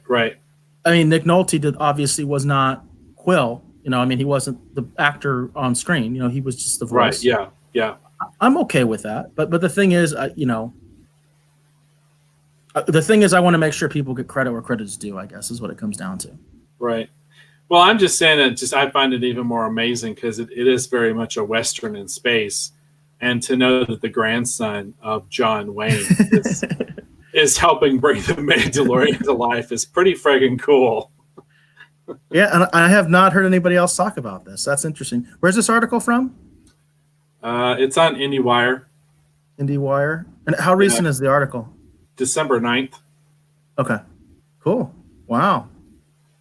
That's pretty cool. I remember this kind of making the rounds, and I read part of this article. And I just figured other people had read it too and were aware. I was not.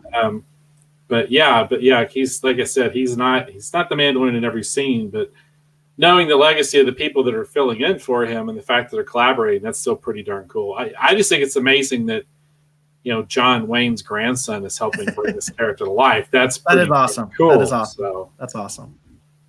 And I'm glad you brought that to my attention because I haven't heard anybody talking about that. So that's pretty cool. That's very cool. So do you have any predictions based on the ending of this episode of what happens in season 2? Any predictions? Anything you want to see or want to happen or anything like that? Well, I'm still hoping that somehow, some way, maybe towards the end of season 2, since it didn't happen in season 1, that we get the inklings that Luke is searching out to try and find the child, that he senses his presence and that he wants him either protected or at the temple or reunited with, he might know who Yoda's people are and where they are, or even potentially to take the child to Dagobah for some reason, I'm hoping that somehow we're going to get some inklings that, because I'd like to see the rebellion or the New Republic play a little bit larger role in the second season. We saw a little bit of them in the first season, but I think that's going to be my the big thing I think I would personally like to see. Beyond that, I mean, I think, since we know they're developing an Obi-Wan series, there could be all kinds of interesting, weird connections and wrinkles. I'm hoping we discover, how Moff Gideon got the Darksaber. Maybe even to get some flashback history of the Darksaber itself, in a live action context would be kind of fun and interesting, And I'm still kind of hoping at some point Boba Fett's going to show up in some capacity. Even if, again, it's just a flashback, Do you think Moff Gideon has any Force powers? No, I do not. You don't? I do not. Nope. Because he looked very Darth Vader at the end, didn't you think? He looked Darth Vader at the end, but he also sure didn't display any Force powers, and the Mandalorian, knocked his butt out of the sky. So I'm just saying I think he would have brought more to bear in my mind in that moment if he'd had any real Force powers. Because, like, for example, like in the Clone Wars, like, Pre Vizsla is using the Darksaber, but he's not a Jedi. Right. He knows how to. That's the thing with the Darksaber is it's wielded by a lot of people that are not Jedi. Yeah. Yeah. So even though originally, for people that don't know, I thought this was fascinating. This was actually the first Mandalorian Jedi's weapon. The first Mandalorian that became a Jedi, this was his weapon, the Darksaber. Right. And you never know. What might be kind of fun is if, through a bizarre set of circumstances, the Mandalorian winds up with a lightsaber of his own, and maybe they do have kind of like a battle, a lightsaber to lightsaber battle, and maybe he could find something. Maybe somehow he could accidentally wind up with Mace Windu's old lightsaber. That'd be kind of fun. See the purple he just finds it in the sewers of the Darksaber, He just finds it in the sewers of Coruscant with the hand, the severed hand. Why not? Apparently that's how Luke's saber was found its way into the Force Awakens. Somebody just found it laying around. They never even explained that. They never even addressed that. But remember the lines even in the Force Awakens. That's for another time, and they never told us. They never told us how she got. It's stupid. Anyway, don't get me down right now, man. Don't get me down. But I'm just saying, using that same logic, I mean, he could, come across something, and he could wind up with his own saber, and realize he might need a weapon similar to that because maybe they have a clash at one point, and he realizes he needs it, It would seem to me that in this era, I mean, this is 5 years after Return of the Jedi. It would seem to me lightsabers would be like almost impossible to find at this point because there's no more Sith. You know what I mean? Of course, who knows if they're going to start incorporating some of the Palpatine stuff to try to make it make sense, And maybe he's running around somewhere with some Sith, groupies or whatever. Remember, the Knights of Ren didn't have lightsabers. So I don't know. I mean, it seems to me that lightsabers are a pretty big premium. So I would find it unlikely that the Mandalorian would get a lightsaber of his own. I think he's going to try to get the Darksaber, right? Yeah. Well, I mean, eventually, I think he will wind up with the Darksaber and be able to return it to one of the clans, from Mandalore. But beyond that, I'm just saying it would be interesting for him to either receive his payment for something that he does or whatever else, come across a saber, you know what I mean? And have one so that when they have a confrontation, he has a similar weapon. So he at least kind of stands a chance, I would kind of like to see get his ass kicked to make Moff Gideon kind of redeem himself because if he doesn't, then I feel like it's almost like Disney Wars all over again. If he already defeated Moff Gideon the first time, and then he defeats him again. No, I want to see him get his ass kicked personally. I want to see Moff Gideon turn into like a top tier villain, Well, what would be interesting is if the Mando and Moff Gideon are fighting and, the Moff deals a pretty deadly blow to the Mandalorian and he's about to strike him down and the child actually uses the Force to take the saber away from him. And then we may have some foreshadowing. If there is some good writing going on, if you recall at the end of this episode, Carl Weathers actually says that to the Mandalorian. Like they talk about like, hey, you got to take care of this. And then Carl Weathers says, or maybe the child's going to be taking care of you. Yeah. Remember that? Yeah. Which I thought was a great line because they are a clan now. They are a clan of two. He is the Yodalorian now. So Right. he is. He's the Yoda-Lorian. Right. So I would like that. If Baby Yoda defeats Moff Gideon, I'm cool with that. Yeah. If the Mandalorian beats him again, he's going to become a joke. You know what I mean? Right. I think we need an Empire Strikes Back. We need Gideon to come back and beat the crap out of him with the Darksaber. Like, just tear him to pieces. It's going to go right through the Beskar. You know what I mean? Right. And just tear him up. You know, that's what I would like to see. I don't know if that's what we're going to see, but that's what I like to see, because otherwise he becomes a joke. So, you know, we'll see. I mean, for me, I'm really kind of like, I'm kind of wondering where things are going to go, because we don't really know the state of Gideon's remaining forces. So we don't know how many are left, if any. They did specifically say in the episode they thought there were probably still some people to mop up. Like Cara Dune was saying, yeah, I'll mop up what's ever left, you know? Right. So we saw the possibility that there are other troopers. I did notice specifically there were like 4 death troopers that at the end of when they kind of, you know, leave the bar because they've already gone to the sewers, that Moff Gideon walked away with like 4 death troopers. So those 4 death troopers should be somewhere because they were not killed by IG-11. Right. So hopefully we'll see him show up again with some death troopers. I hope they kind of build the death troopers up a little bit more. There was a moment where there was a death trooper kind of fighting the Mandalorian, and he was kind of holding his own, and then basically Carl Weathers shot him. Yeah. So, you know, I did notice that. Those are the kind of things I really focus on because I like the death troopers. I think they're really cool. And I want to see them badass, you know? So the other side of this is that the Mandalorian is going to be alone. Cara Dune didn't go with him. Carl Weathers didn't go with him. So he could theoretically be in a more vulnerable position without any friends, without any backup, you know, where he could get his ass kicked or something, you know? Yeah. So that's probably my biggest hope, is I kind of hope that we'll kind of see an Empire Strikes Back thing, and they're going to get the best of him. Maybe they'll capture Baby Yoda next season, and so it'll be about trying to get him back, you know? Something along those lines I think would be cool. Probably my biggest disappointment is that we did not see Boba Fett, and we were also not given a clear indication of who that mysterious figure was on Tatooine. So I'm kind of still hoping that might be Boba Fett, but I also kind of think it's Moff Gideon. But I found it interesting they didn't definitively tell us, right? There was nothing definitive to say who that figure was on Tatooine. Right, right. At the end of The Gunslinger. So, so I'm kind of still hoping. that is Boba Fett. Because why did they do that scene, and why wouldn't they explain it otherwise? Because we've seen Moff Gideon. They could have easily sort of explained that was Moff Gideon, right? Because now we've seen him. Right. So I found that interesting that they still didn't tell us who that person was. So I'm hopeful. I can't say that I think it's Boba Fett. I'm hopeful it's Boba Fett. Because it is interesting to me they did not definitively tell us who that figure was on Tatooine. Yeah.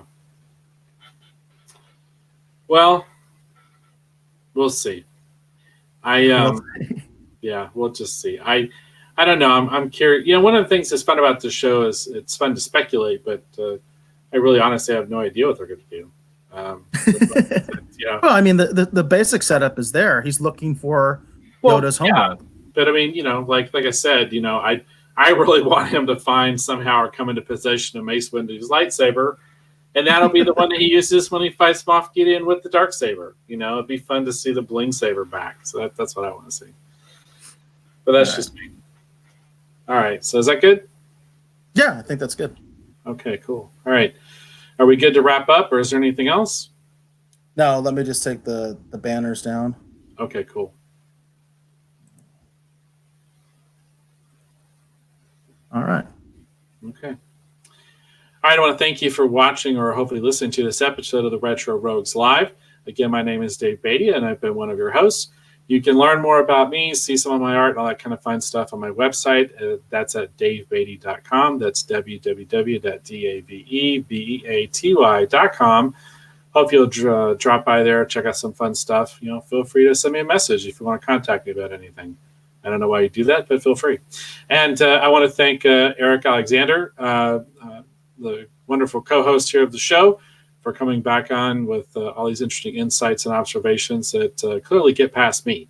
So, Eric, please tell the folks at home where they can learn more about you on the interwebs.